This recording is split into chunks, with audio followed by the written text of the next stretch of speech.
안녕하세요. 다산에듀의 이창선 교수입니다. 자, 이번 시간에는 2009년 제1회 필기 관련도 문제풀이 하도록 하겠습니다. 자, 먼저 소방 원론 제 1번 문제부터 보시면 자, 제3종 분말소화약제의 주성분은 자, 1번 문제 같은 경우는 분말소화약제의 주성분을 물어본 건데 1종부터 제1종부터 제4종까지 4가지의 분말소화약제가 있습니다. 여기서 제3종 분말소화약제를 물어봤으니까 보기 1번에 인산암모늄이 바로 제3종 분말소화약제의 주성분이 되어 있죠. 1번. 자, 2번 같은 경우는 탄산수소칼륨은 제2종 분말이고 그 다음에 3번에 탄산수소나트륨은 제1종 분말 소화약제 주성분, 그리고 4번에 탄산수소칼륨과 요소는 제4종 분말 소화약제의 주성분이라고 할 수 있습니다. 그럼 1번 문제의 답은 1번이 되겠습니다. 자, 다음 2번.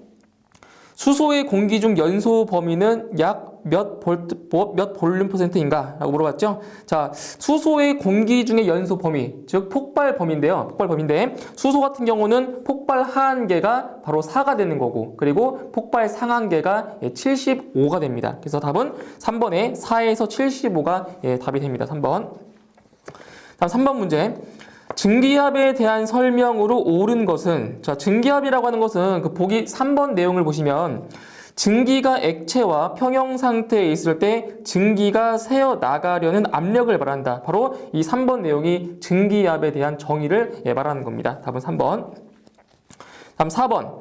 연소 시의 백적색의 온도는 약 몇 도씨 정도 되는가? 자, 여기서는 연소의 색과 온도를 물어본 건데 백적색 같은 경우는 온도가 1200도에서 1300도라고 이렇게 나오기 때문에 답은 4번에 1300도가 백적색의 온도가 되겠습니다. 자, 3번 같은 경우는 750도. 750도 같은 경우는 바로 암적색이죠. 암적색의 온도가 750도.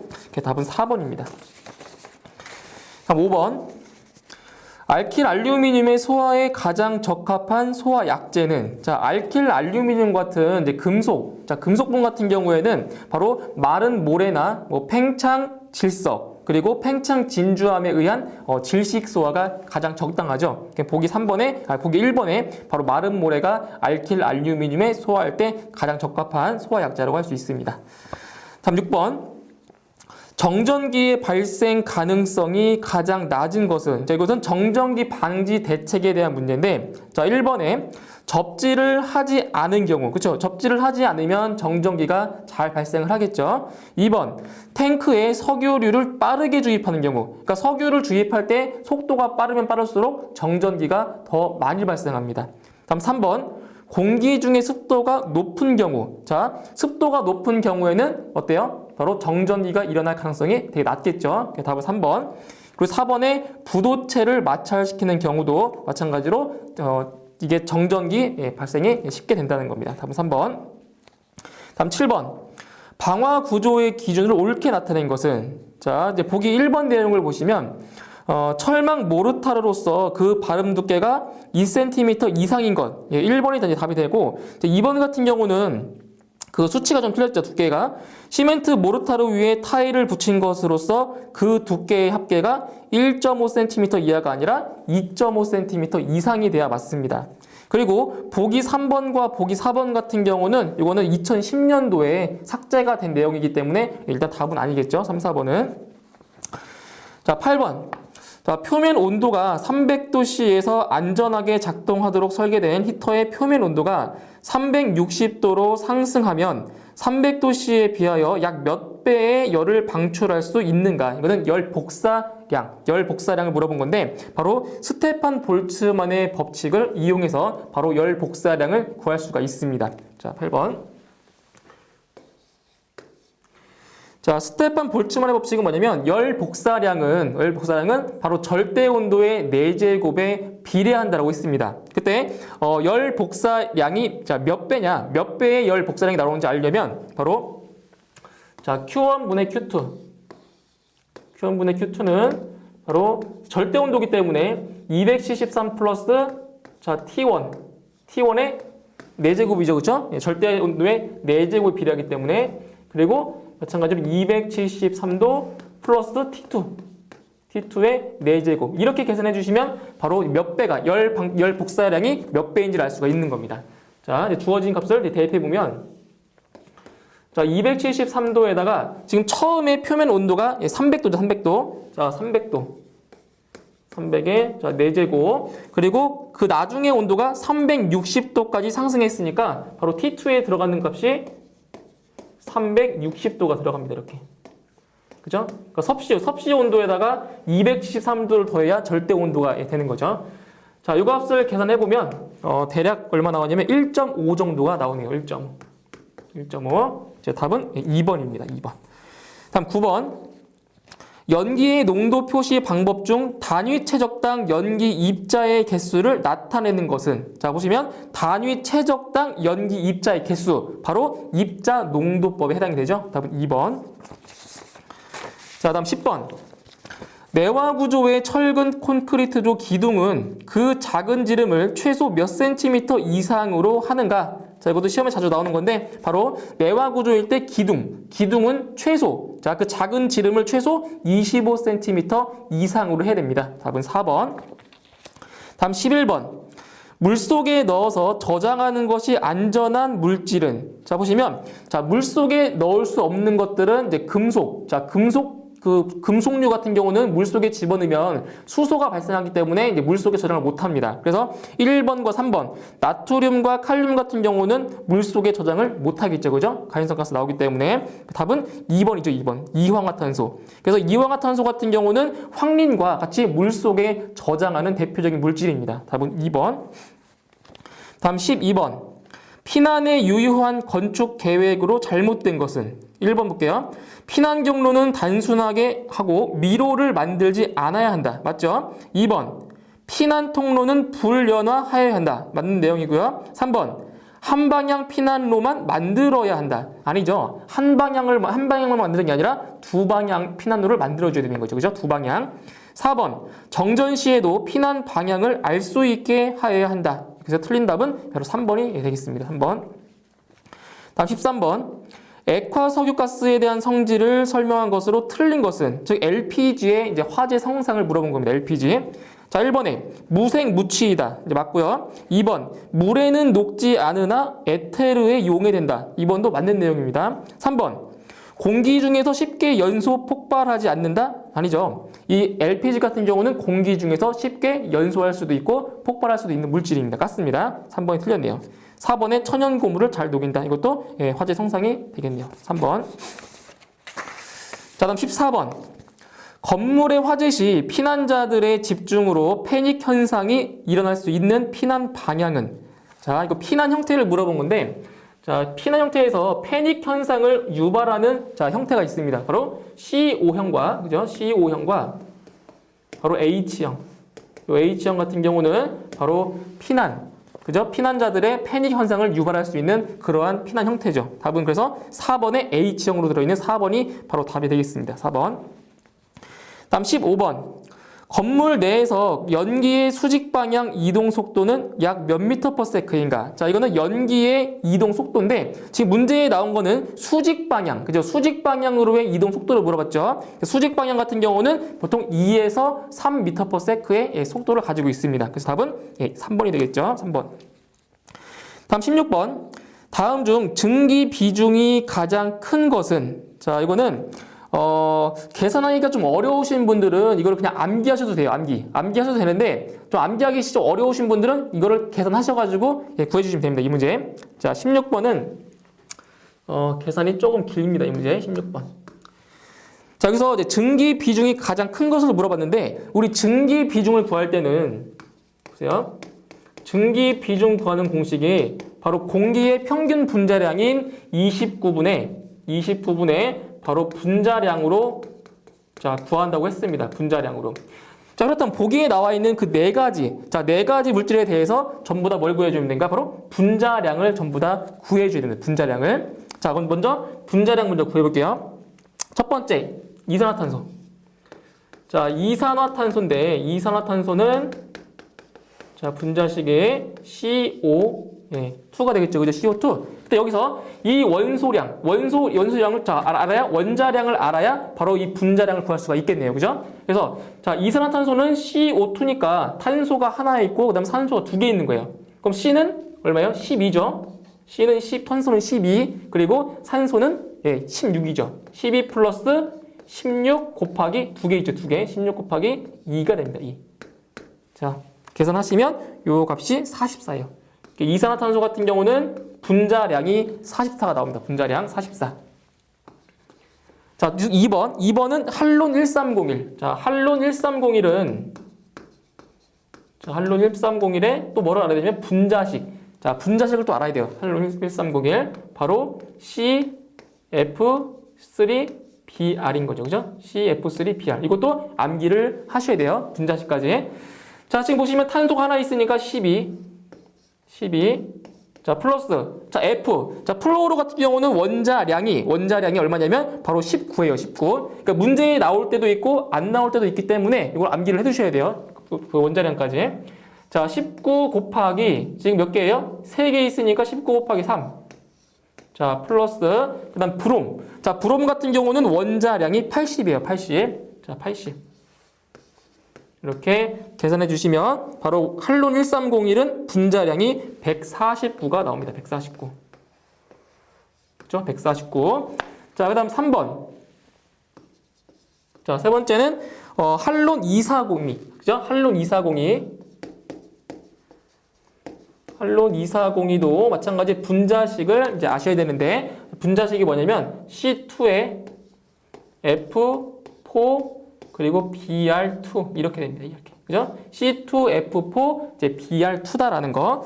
자, 그럼 여기서 또 분자량을 구해 보면 자, 탄소가 2개 있으니까 12 곱하기 2죠. 2 플러스 그다음에 플로르가 4개 있으니까 19 곱하기 4. 19 곱하기 4. 플러스 그 다음에 브롬이 2개 있으니까 브롬은 80이죠. 80. 80 곱하기 2. 이렇게 자 계산하시면 이 값이 260이 나오네요. 260. 자 260. 그 다음에 네 번째. 자 네 번째 할론 1211이죠. 할론 1211. 할론 1211의 자 분자식은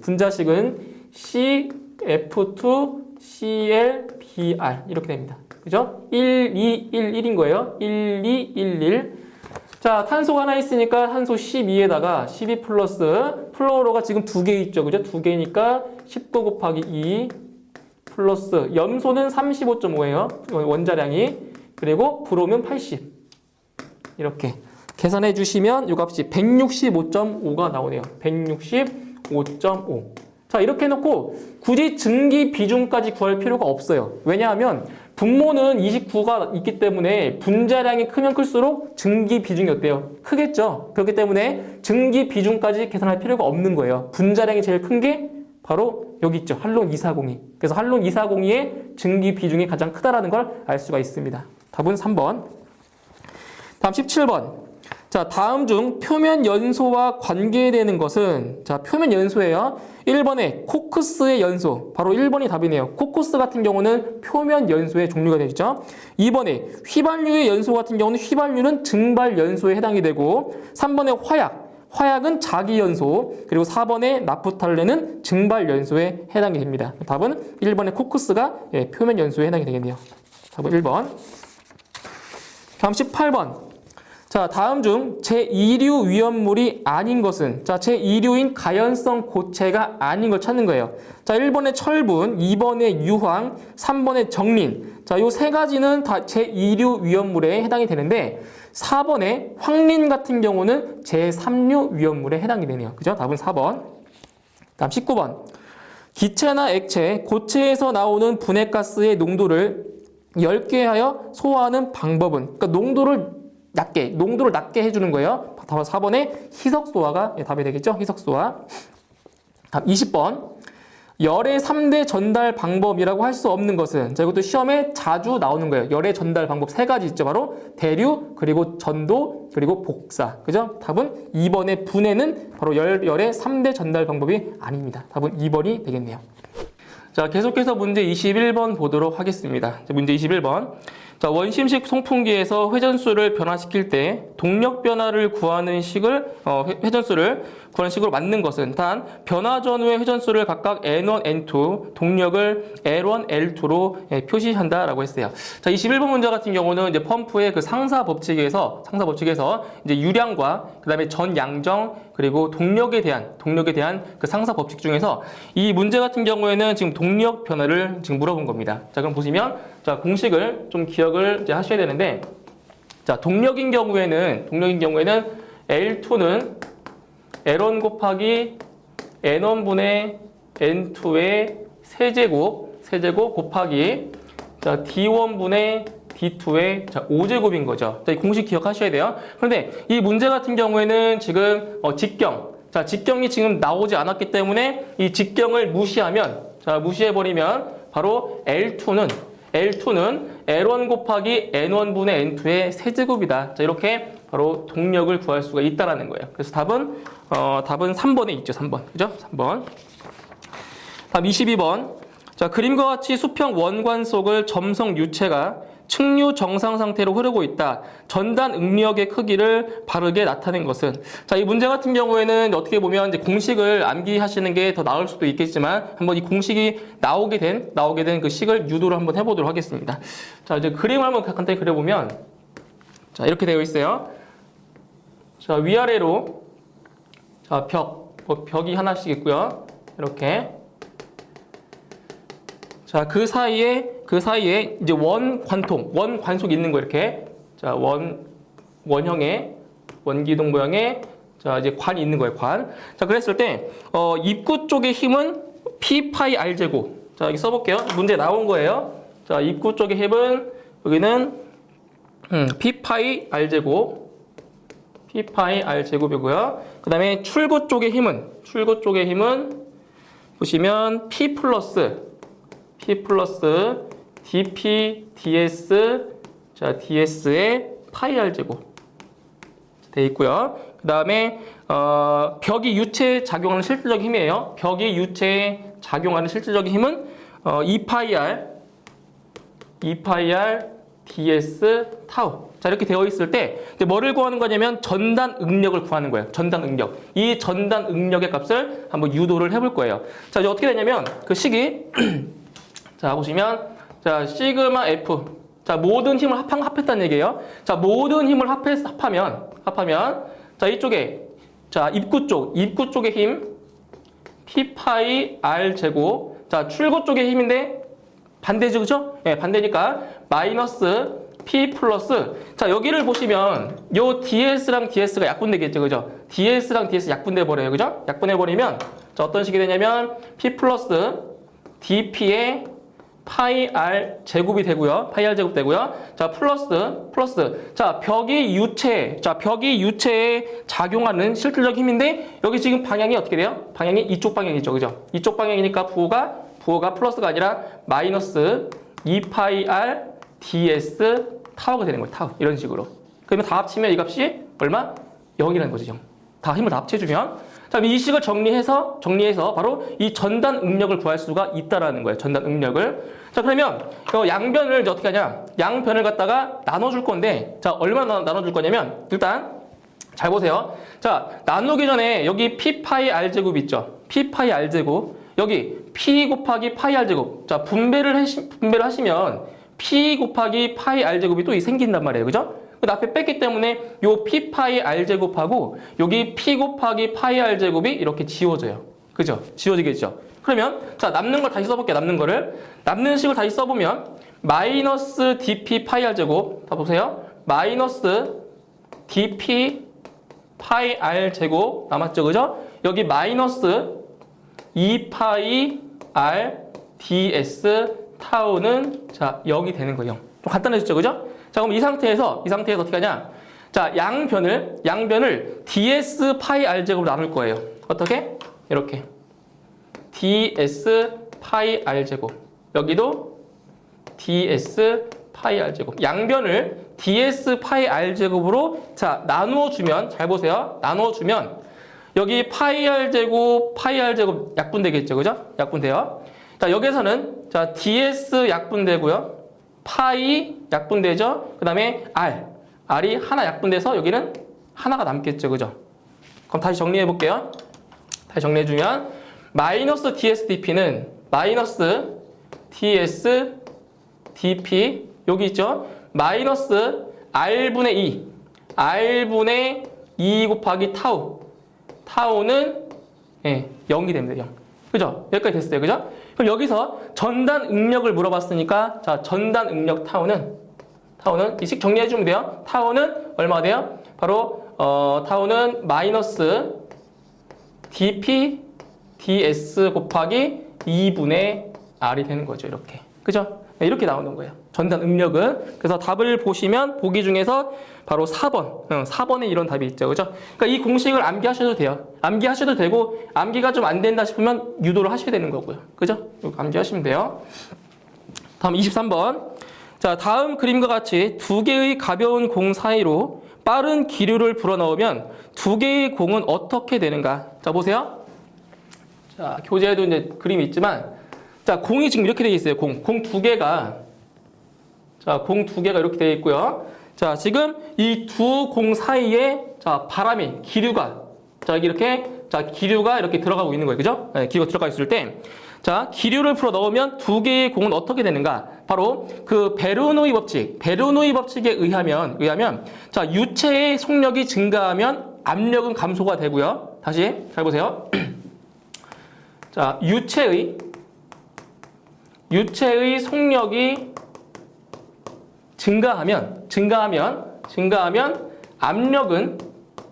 압력은 자, 감소하고요. 반대로 유체의 속력이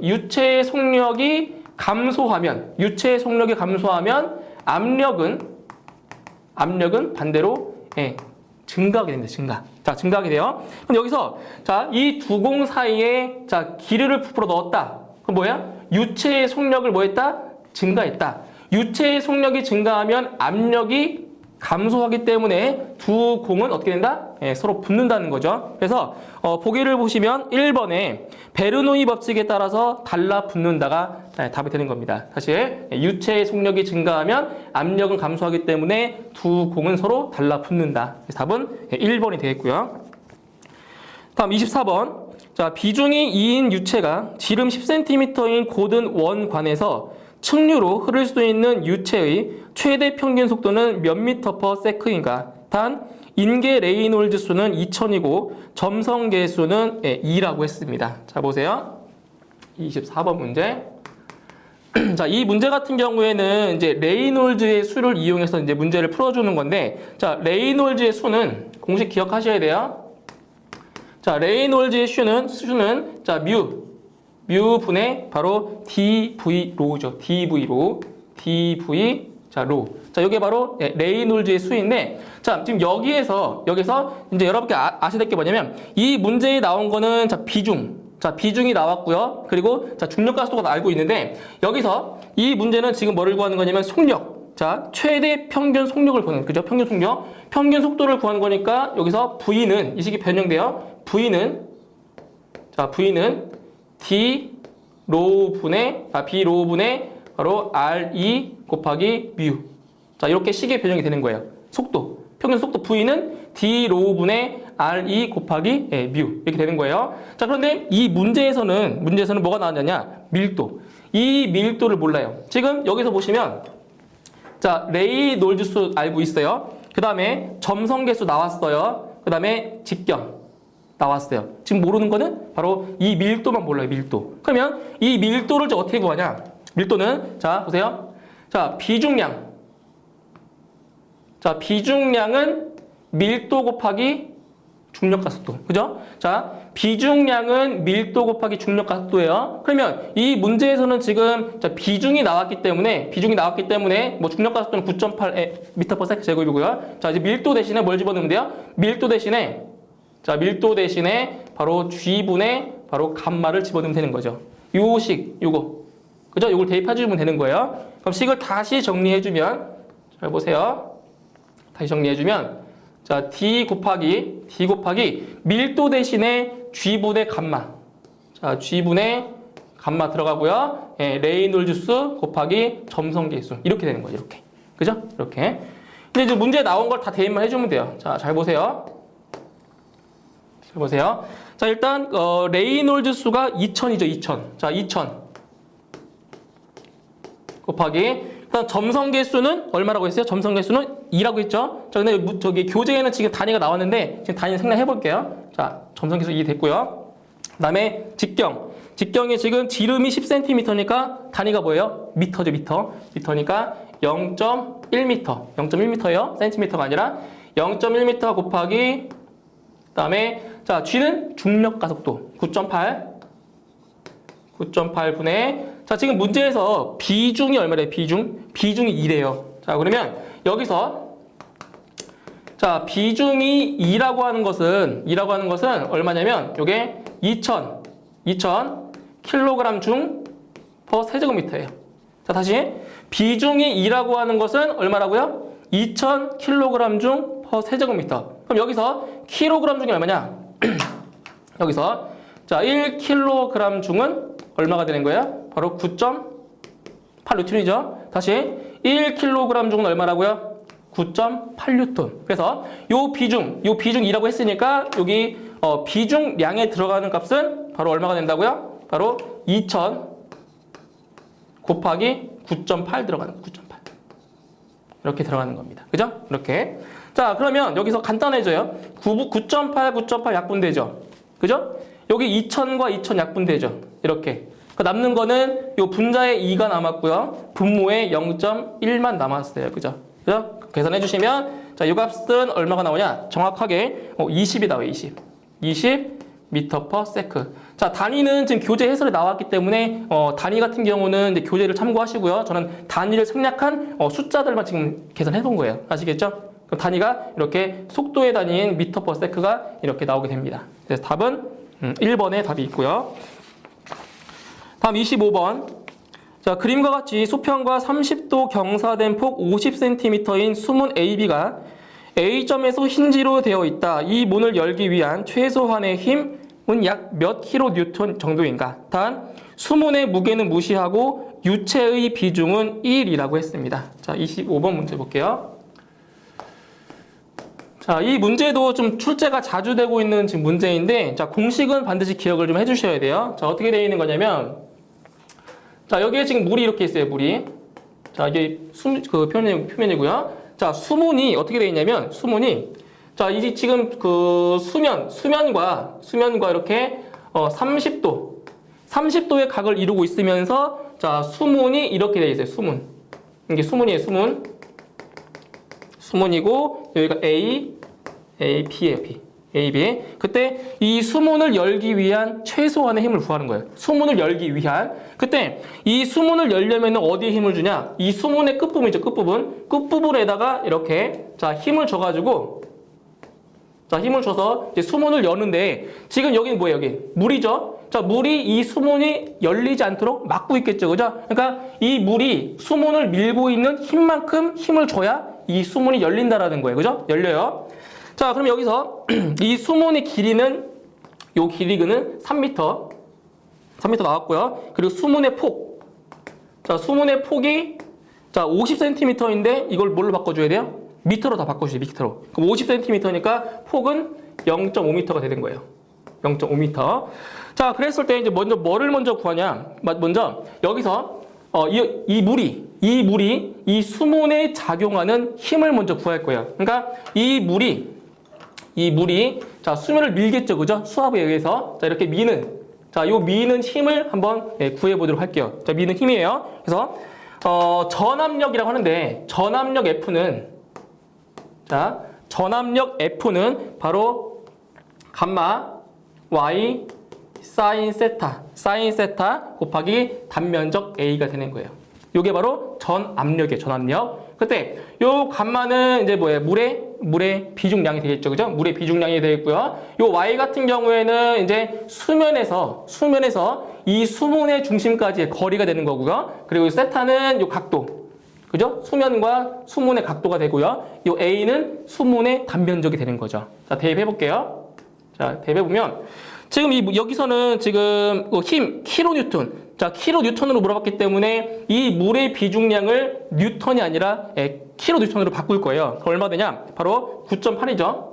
9.8 킬로 뉴턴 퍼 얼마가 되는 거예요? 킬로 뉴턴 퍼 세제곱미터 단위가. 자, 9.8 곱하기 자, 길이 얼마예요? 바로 1.5m. 자, 여기서 1.5m가 어떻게 나온 거냐면 이 y의 값은 요 y의 값은 있죠. y의 값은 바로 이 중심 여기 있죠. 힌지에서부터 이 수문의 어디까지? 중심까지의 그 경사 길이가 요게 y예요. 다시 이 수문의 중심까지 이 거리가 뭐라고요? 그게 바로 y라고요. y. 그러면 이 수문의 길이가 3m이기 때문에 수문 중심까지의 거리는 얼마? 1.5m겠죠? 그래서 요 y의 값은 1.5가 되죠. 1.5 곱하기 그다음에 사인 몇 도? 30도. 그죠? 30도. 사인 30도 곱하기 그다음에 a는 수문의 면적. 자, 수문의 길이가 3m죠? 그리고 폭이 0.5m니까 수문의 면적은 3 곱하기 0.5가 되는 거죠. 그죠? 사각형 모양이기 때문에.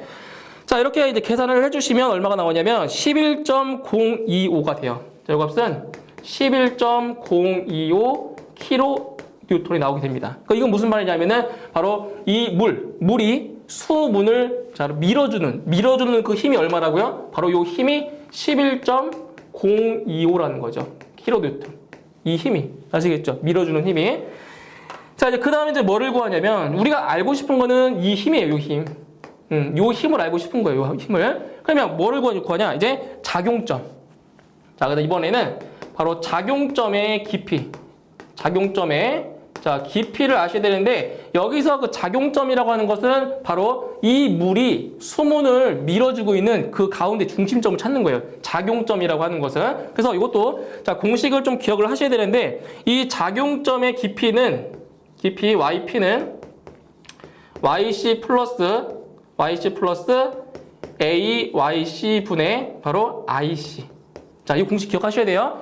자, 작용점의 깊이는 뭐라고요? yc 플러스 a 곱하기 yc분의 ic라는 거예요. 이렇게. 근데 여기서 지금 요 식들 있죠. 요거 ic나 요 a 같은 경우에는 지금 식을 좀 변형해줘야 되는데 다시 써볼게요. yc 플러스 자, a라고 하는 것은 단면적이에요. 단면적. 수문의 단면적이니까 여기는 이제 b 곱하기 h로 표현할게요. b 곱하기 h 수문의 면적 구하는 거예요. 자, yc분의 여기는 12분의 바로 bh의 세제곱. 그러니까 실질적으로 이제 암기를 하셔야 될 부분이 어디냐면 이 부분 있죠. 이 식을 암기하셔야 돼요. 작용점 깊이 구하는 공식이에요. 자, 그러면 구해볼게요. 하나씩 대입을 해보면 되니까. 자, 여기서 yc라고 하는 것은 중심의 위치예요. 자, 중심의 위치이기 때문에 어디라고요? 중심의 위치니까 1.5m. 중심의 위치. 여기부터 여기까지 길이에요. 1.5. 자, yc는 1.5 플러스 자, 여기서 이제 BH는 뭐라고요? BH는 수문의 면적. 자, 수문의 면적이니까 얼마? 3 곱하기 0.5가 되겠죠. 그죠? 수문의 면적. 3 곱하기 0.5 곱하기 YC는 1.5. 그죠? 똑같아요. 1.5 분의 12분의 자, B가 얼마예요? B가 0.5예요. B가 폭이에요. 폭. 0.5 곱하기 H는 3의 세제곱이죠. 세제곱. H의 세제곱이에요. 자, 이제 이걸 계산해 주시면 이 값은 정확하게 2m가 돼요. 2m. 그러니까 작용점의 깊이 같은 경우에는 보통 이 그 수문의 길이 있죠. 수문의 길이의 3분의 2 지점에 위치하게 돼 있어요. 3분의 2 지점. 그래서 작용점이 어디냐면 지금 이 수문의 길이가 3m인데 어디라고요? 여기서부터 여기까지 요 길이가 2m인 지점이 여기에서 바로 물이 수문을 이렇게 눌러준다고요. 눌러준다고. 그러니까 여기가 바로 뭐예요? 여기가 바로 작용점 2m. 여기가 2m가 된다는 얘기예요. 2m. 아시겠죠? 2m. 자, 이제 마지막으로 이제 뭐를 구할 거냐면 자, 보세요. 지금 여기는 물이 수문을 누르는 지점이고요. 여기는 수문이 이제 물을 밀어 올리는 힘이에요. 그죠? 그럼 어떻게 되겠어요? 둘이 평형. 자, 평형을 이루기 때문에 자, 보세요. 여기서 먼저 수문이 물을 자, 밀어내는 힘이 얼마예요? F 곱하기 얼마? 길이 3m. 요 길이. 요 힘에다가 요 길이를 곱해주는 거죠. 힘에다가 자, 요 길이를 곱해주면 자, 이쪽에 쓸게요. F 곱하기 3m. 3은 자, 물이 수문을 누르는 힘 얼마? 11.025죠? 11.025 kN 곱하기 그 길이가 얼마라고요? 2m라고, 2m. 2m. 자, 이를 해주시면 여기에서 바로 요 힘을 구할 수가 있는 거예요. 그러니까 수문이 물을 밀어 올리는 힘을 구할 수 있다는 거죠. 그래서 따라서 요 식을 풀어주면 F는 자, 대략적으로 7.4가 나와요. 7.4 킬로 뉴턴이 이렇게 나오게 됩니다. 아시겠죠? 그러니까 여기서 밀어 올렸을 때랑 여기서 물이 수문을 눌렀을 때 그 힘이 얼마나 같아졌을 때 그때 물이 움직이기 시작하게 수문이 움직이기 시작하니까 여기서 자, FB는 바로 7.4kN이 나온다는 거예요. 답은 몇 번에 있죠? 2번에 있죠. 자, 다음 26번. 자, 비중병의 무게가 비었을 때는 2N이고 액체로 충만되어 있을 때는 8N이다. 액체의 체적이 0.5L이면 이 액체의 비중량은 몇 뉴턴 퍼 세제곱미터인가? 자, 이 문제 같은 경우는 좀 간단해요. 잘 보세요. 26번 문제는 좀 간단한데, 자, 여기서는 지금 뭐를 구하는 거냐면 액체의 비중량. 자, 비중량을 구하는데, 자, 지금 이런 거예요. 지금 어떤 이런 병이 있어요, 병. 자, 보세요. 자, 병이 있는데 지금 이 상태에서 비중병의 무게가 비어 있을 때는 얼마라고요? 2N. 자, 2N. 자, 2N인데 액체로 충만되어 있대요. 자, 여기다 액체를 넣었대요. 자, 이렇게 액체를 넣어버리면 자, 무게가 얼마냐면 8N. 그죠? 자, 8N이래요. 그럼 무슨 말이냐? 이 빈병의 무게는 2N이고 액체를 넣었을 때는 전체가 8N이 된대요. 그죠? 그러면 이 액체의, 자, 보세요. 이 액체의, 자, 액체의 무게는 어떻게 하면 돼요? 8N에서 바로 병의 무게를 빼면, 그죠? 병의 무게를 빼면 바로 액체의 무게 나오겠죠? 그래서 액체의 무게는 얼마다? 6N이다. 자, 액체의 무게는 얼마라고요? 예, 6N. 자, 그럼 여기서 자, 이제 물체의 무게를 구하는 식이 있어요. 물체의 무게는 바로 비중량에다가 체적 곱하는 거죠. 다시. 자, 물체의 무게는 비중량에다가 뭘 곱한다고요? 체적. 부피. 자, 부피를 곱해주는 거예요. 근데 이 문제에서는 지금 뭐를 물어봤냐면 액체의 비중량을 물어봤으니까 감마는 비중량은 바로 부피분의 무게가 되는 겁니다. 그죠? 예, 부피분의 무게. 자, 그럼 여기서 자, 부피가 얼마라고요? 부피가 0.5L라고 했죠? 이거 단위 좀 쓸게요. 0.5L예요. 0.5L가 되고요. 그 다음에 액체의 무게가 6N. 그죠? 6N이에요. 6N. 이렇게. 자, 그런데 문제에서 지금 물어본 단위가 뭐냐면 단위가 뉴턴 퍼 세제곱미터죠. 그죠? 그럼 뭐 해줘야 돼요? 바로 요 리터를 뭘로 바꿔주면 돼요? 리터를 세제곱미터로 바꿔줘야 된다는 거예요. 그죠? 바꿔줘야 돼요. 그럼 여기서 리터와 세제곱미터의 관계를 보시면 어떻게 되냐? 바로 1리터는 10의 마이너스 3승 세제곱미터예요. 다시 1리터는 10의 마이너스 3승 세제곱미터. 그럼 여기서 리터를 세제곱미터로 바꿀 수가 있다는 거예요. 자, 보세요. 자, 그럼 얼마 되냐? 자, 리터를 지금 세제곱미터로 바꿔야 되니까 0.5 곱하기 얼마? 10의 마이너스 3승. 자, 이걸 곱해주면은 리터가 뭘로 바뀐다고요? 세제곱미터로 바뀌는 거죠. 그쵸? 이렇게. 분의 6N. 이렇게 되는 거예요. 그죠? 자, 이걸 이제 계산해 보시면, 자, 얼마가 나오냐면, 12,000 돼요. 12,000. 12,000이 나오고요. 단위는 뭐 나오죠? 뉴턴 퍼 세제곱미터. 뉴턴 퍼 세제곱미터. 그래서 답은 얼마? 12,000이 바로 답이 되는 겁니다. 답은 3번. 다음 27번. 자, 다음 물리량의 차원을 질량, 길이, 시간으로 표시할 때 잘못 표시된 것은, 자, 보시면 이거는 이제 무차원에서 보시는데 여기 1, 2, 3, 4번 보시면은 이제 잘못된 게 2번이 잘못됐어요. 자, 2번 한번 볼게요. 자, 어디가 잘못됐는지. 자, 나머지는 다 맞게 되어 있고요. 자, 2번에 지금 압력이 지금 어떻게 나와 있냐면 ML의 마이너스 2승 그리고 T의 마이너스 2승. 지금 문제에 이렇게 나와 있어요. 그죠? 이거 잘못됐다라는 거예요. 자, 이제 뭐냐면 이 압력이라는 게 먼저 자, 중력 단위 먼저 볼게요. 자, 중력 단위로 보게 되면 압력의 단위예요. 자, 압력의 단위가 그냥 뉴턴 퍼 제곱미터죠. 그죠? 자, 그러니까 누르는 힘이에요. 누르는 힘은 단위 면적당 누르는 힘. 그게 압력이잖아요. 그죠? 단위 면적당 누르는 힘이 압력이기 때문에 압력의 단위는 뭐라고요? 뉴턴 퍼 제곱미터예요. 그럼 이거를 자, 절대 단위로 한번 바꿔볼게요. 절대 단위로. 자, 어떻게 되냐? 1뉴턴은 바로 킬로그램 곱하기 미터 퍼 세크 제곱이죠. 자, 우리 이제 과학 시간에 한번 배웠을 거예요. F는 ma라고 배웠죠. F는 ma라는 시간 아마 배웠을 거예요. 힘은 질량 곱하기 가속도. 그죠? 그래서 힘은 질량 곱하기 가속도가 되는 거죠. 그래서 1뉴턴은 킬로그램 곱하기 미터 퍼 세크 제곱이 돼요. 그럼 여기서 이 뉴턴 대신에 킬로그램 곱하기 미터 퍼 세크 제곱을 대입하시면 자, 이렇게 되는 거예요. 잘 보세요. 대입하시면 킬로그램 곱하기 미터 퍼 세크 제곱, 이거를 좀 더 보기 좋게. 자, 이거 세크 제곱은 지금 분모이죠. 분모에 있으니까 세크 제곱분의 자, 미터예요. 그죠? 자, 곱하기 여기는 미터 제곱분의 1이죠. 이렇게. 그죠? 그럼 어떻게 되냐? 여기서 요 미터랑 요 미터 약분되죠. 그죠? 약분돼 버리죠. 그럼 남는 게 뭐냐? 남아있는 거는 킬로그램 퍼 미터 세크 제곱, 이게 돼버려요.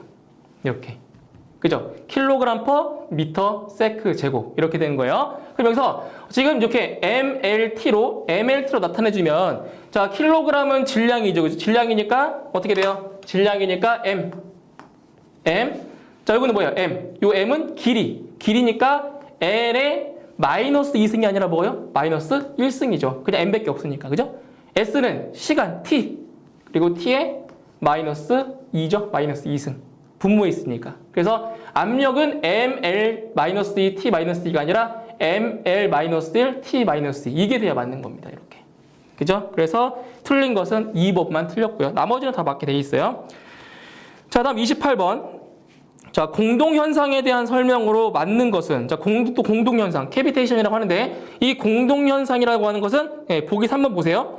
자, 유로의 어느 부분의 압력이 그 수온의 포화 증기압보다 낮아지면 수중에 증기가 발생하는 현상을 바로 공동현상이라고 하는 거죠. 그래서 보기 3번이 공동현상에 대한 바른 설명이라고 할 수가 있습니다. 답은 3번이에요. 다음 29번.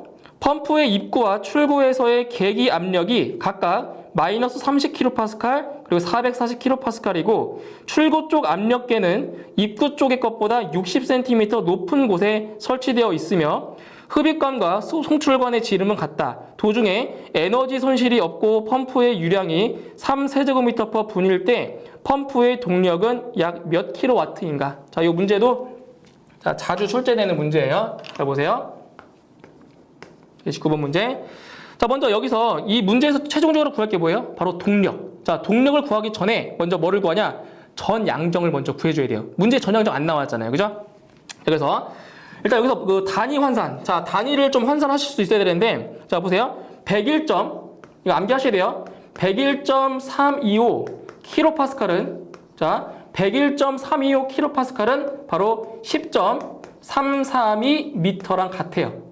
그러니까 지금 그 펌프의 동력, 자, 동력을 구할 때는 이 전양정 단위가 미터예요, 미터기 때문에 요 압력의 단위를 요 미터 길이로 그 높이의 단위로 바꿔줘야 된다는 얘기예요. 그래서 101.325 킬로파스칼은 10.332 미터라는 거 꼭 기억을 하셔야 돼요.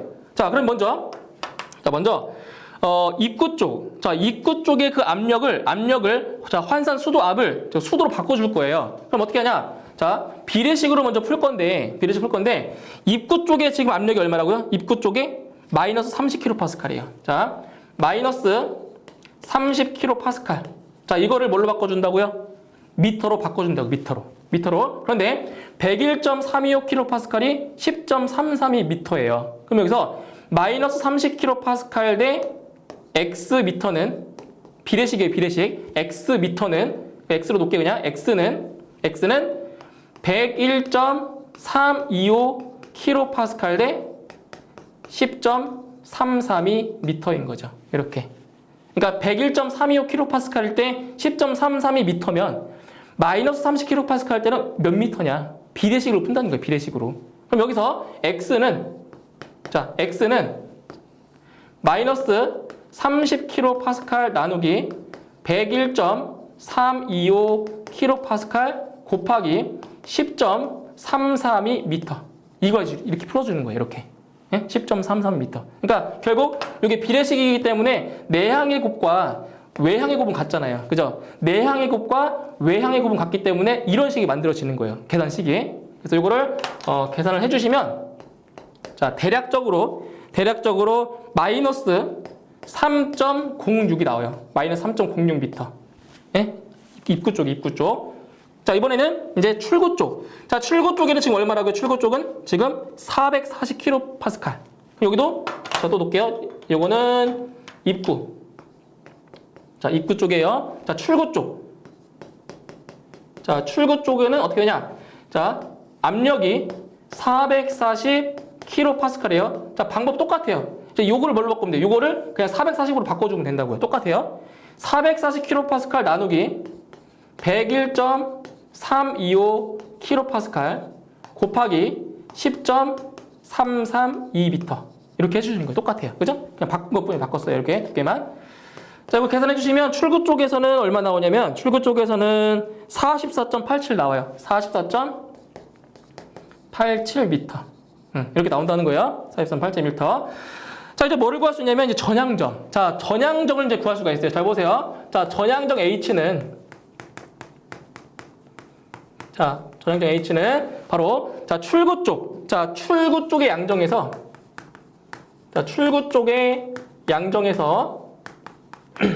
자, 입구 쪽의 양정 빼주고요. 그리고 바로 실양정을 이렇게 더해주면 됩니다. 잘 보세요. 자, 먼저 자, 출구 쪽의 양정이 44.87이죠. 자, 44.87 마이너스 입구 쪽의 양정이 얼마라고요? 마이너스 3.06이죠. 그죠? 마이너스 3.06 플러스 그럼 실양정이 뭐냐? 실양정. 자, 문제에 나왔어요. 뭐로 나냐? 출구 쪽 압력계는 입구 쪽 압력계 얼마? 60cm 높은 데 있대요. 60cm 높은 데. 그래서 실양정은 60cm가 되는 거예요. 그럼 미터로 바꿔주면 0.6m가 되는 거죠. 60cm를 미터로 바꿔주면 실양정 0.6m. 그래서 전향정 H는 얼마냐? 바로 계산해 주시면 48.553이 돼요. 이 값은 48.553m. 예. 그럼 전향정을 구했기 때문에 이제 동력을 이제 구할 수 있다는 거죠. 동력. 자, 동력 P는 자, 2타분의 0.163 QH가 예, 되는 거죠. 그렇죠? 자, 동력 P는 뭐라고요? 2타분의 0.163 QH. 아니면 이 공식 말고도 이런 것도 있어요. 자, 어떤 공식도 있냐면 똑같은 공식인데 2타분의 9.8 예, QH인데 뭐 둘 다 어떤 걸 써도 상관없어요. 근데 여기서 문제는 뭐냐면 지금 이 공식 같은 경우에는 그 유량이죠, 유량. 이 유량의 단위가 바로 자, 세제곱미터 퍼 세크예요, 세크.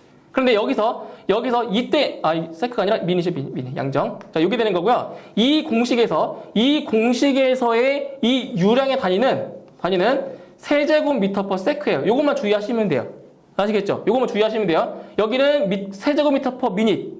여기는 세제곱미터 퍼 세크예요. 둘 중에 어떤 걸 써도 상관없어요. 아시겠죠? 그래서 이제 교재에는 이 공식 썼으니까 이 공식대로 써볼게요. 자, 보세요. 자, 지금 이 문제 같은 경우에는 효율과 전달계수. 자, 전달계수 뺐네요. 자, 전달계수까지 쓸게요. 뭐 전달계수가 지금 문제에는 나오지 않았기 때문에 적용 안 되지만 지금 이 문제에서는 지금 효율과 자, 펌프의 효율과 전달계수가 나오지 않았기 때문에 요 값들은 그냥 무시하고 풀게요. 그러니까 무시한다는 건 그냥 요 값에다가 1을 대입하라는 얘기예요. 1을 대입하시면 돼요. 안 해도 되고요. 1분의 0.163 곱하기 자, 얼마라고 유량이? 3세제곱미터 퍼 분. 그죠? 그래서 여기는 바로 뭐가 들어가요? 그냥 3이 들어가요. 3. 단위가 분당이니까 분당. 그죠? 3 곱하기 이제 전 양정이 좀 전에 구했던 거 있죠? 48.553이 이렇게 들어가는 겁니다. 곱하기 전달기에서 안 나왔으니까 그냥 1. 무시해도 돼요. 안 써도 돼요. 그죠? 계산을 해주시면 이 값은 대략적으로 24kW가 나오게 됩니다. 24kW. 답은 2번에 답이 있습니다. 2번. 자, 30번 문제. 자, 단단한 가스탱크에 10도씨 500kPa의 공기 10kg이 채워져 있다. 온도가 37도로 상승할 경우 압력 증가량은 약 몇 kPa인가? 자, 이 30번 문제 같은 경우에는 이제 보일 샤를의 법칙을 이용해서 푸는 문제입니다. 자, 보시면 보일 샤를의 법칙.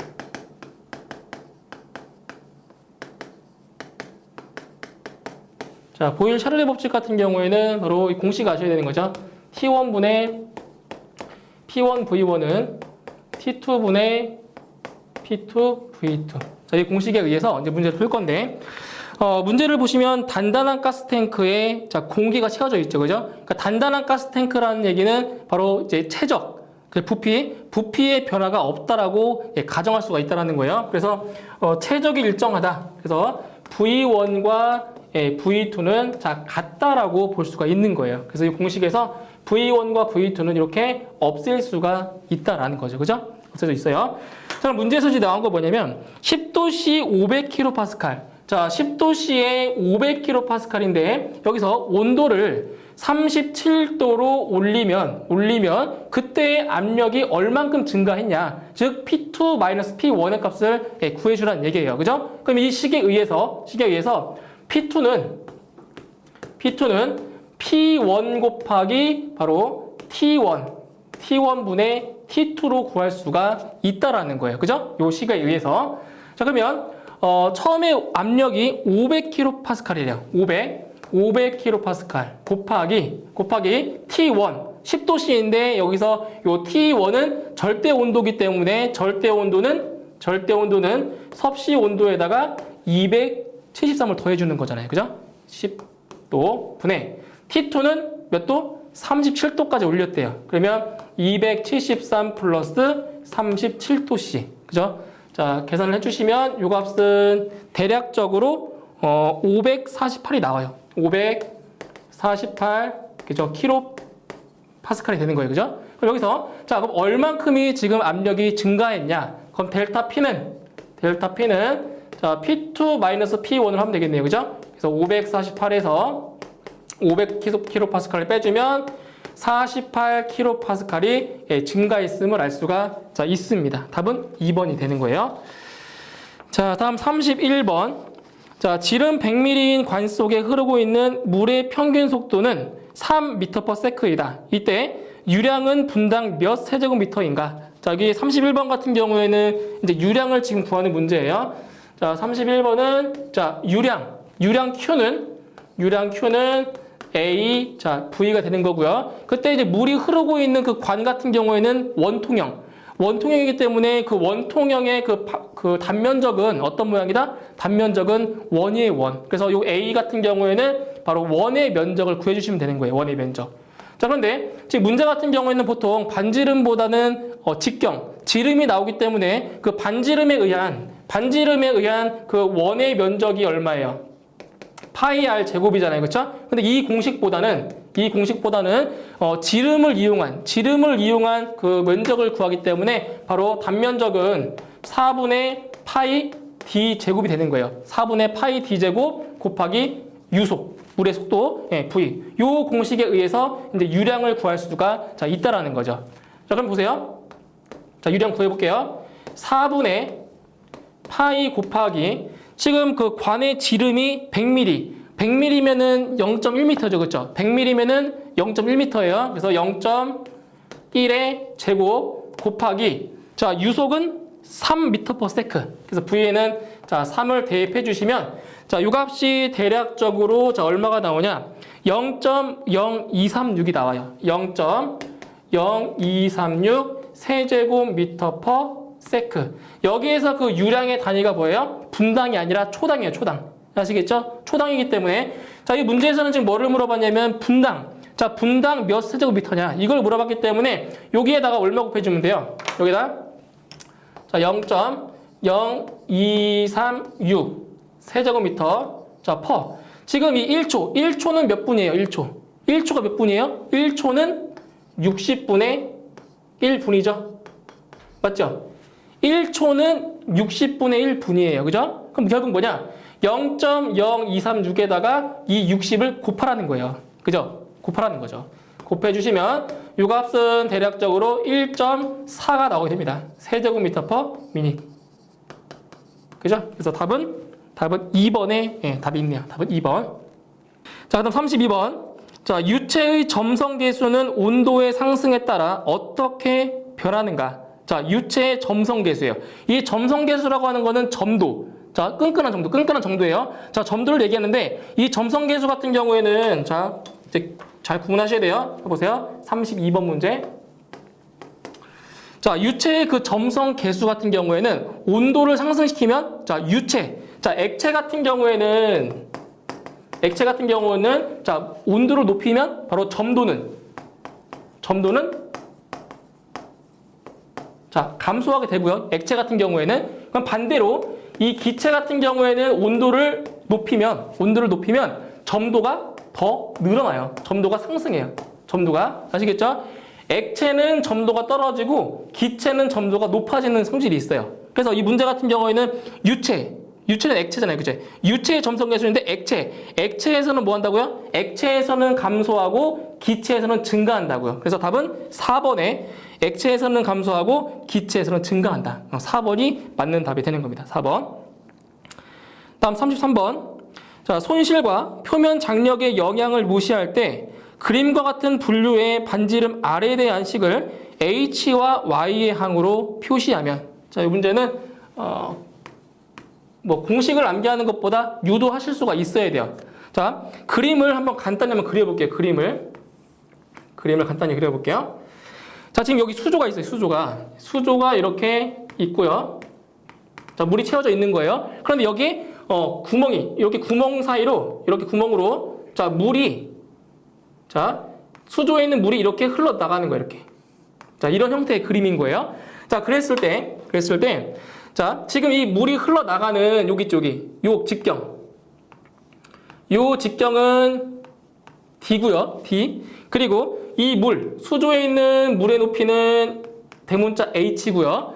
그 다음에 여기 이 물이 흘러나가는 요 구멍 있죠. 그죠? 여기 이 구멍에서 직경이 R, 소문자 R이고요. 요 길이 높이가 여기는 소문자 H래요.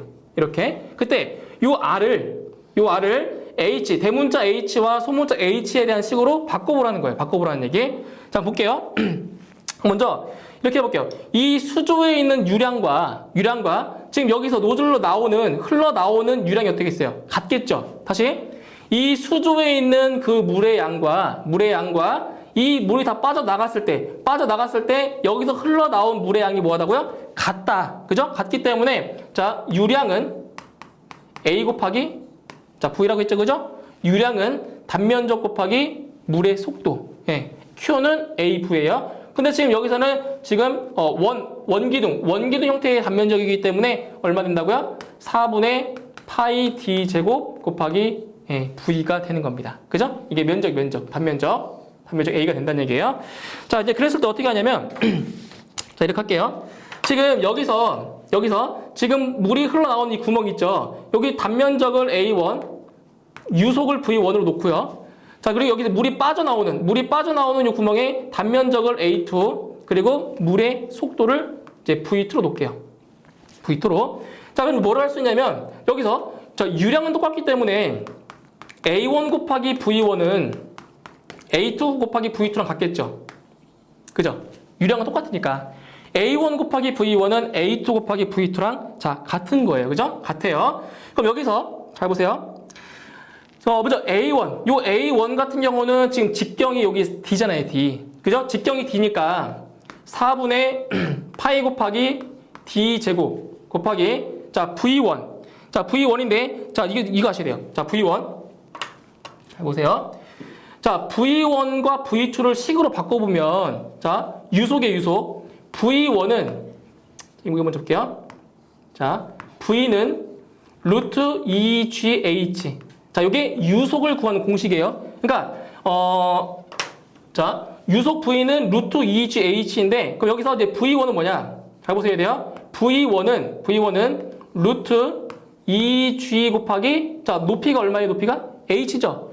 여기 수면에서 어디까지 여기까지 높이가 H니까 2GH가 되는 거고요. 그죠? 그럼 V2는 여기 흘러나올 때 물의 속도예요. V2는 루트 2G 곱하기 높이가 여기 H부터 어디까지? 여기까지잖아요. 그죠? 이만큼. 그죠? 이만큼이니까 여기는 H 플러스 소문자 H가 된다는 거예요. 높이가. 아시겠죠? 그러니까 V1은 요만큼이고요. V2는 이만큼 있는 거예요. 높이가. 그죠? 그래서 여기 V1에다가 이걸 대입할 거예요. V1에다가 루트 2GH를 자, 대입을 할 거고요. 자, 이곳은 자, 이제 A2는 지금 여기인데 그죠? 여기에요. 근데 여기는 뭐냐면 지금 반지름. 자, 반지름. 지금 요 R은 반지름이에요, 반지름. 요 D는 지름이지만 요 R은 뭐라고요? 반지름이에요, 반지름. 반지름이니까 파이 곱하기 R 제곱이죠. 면적, 파이 R 제곱. 곱하기 루트, 요거 있죠? V2는 2GH 플러스 소문자 H. 이게 된다는 거죠. 이렇게. 그죠? 같아요. 유량은 똑같으니까.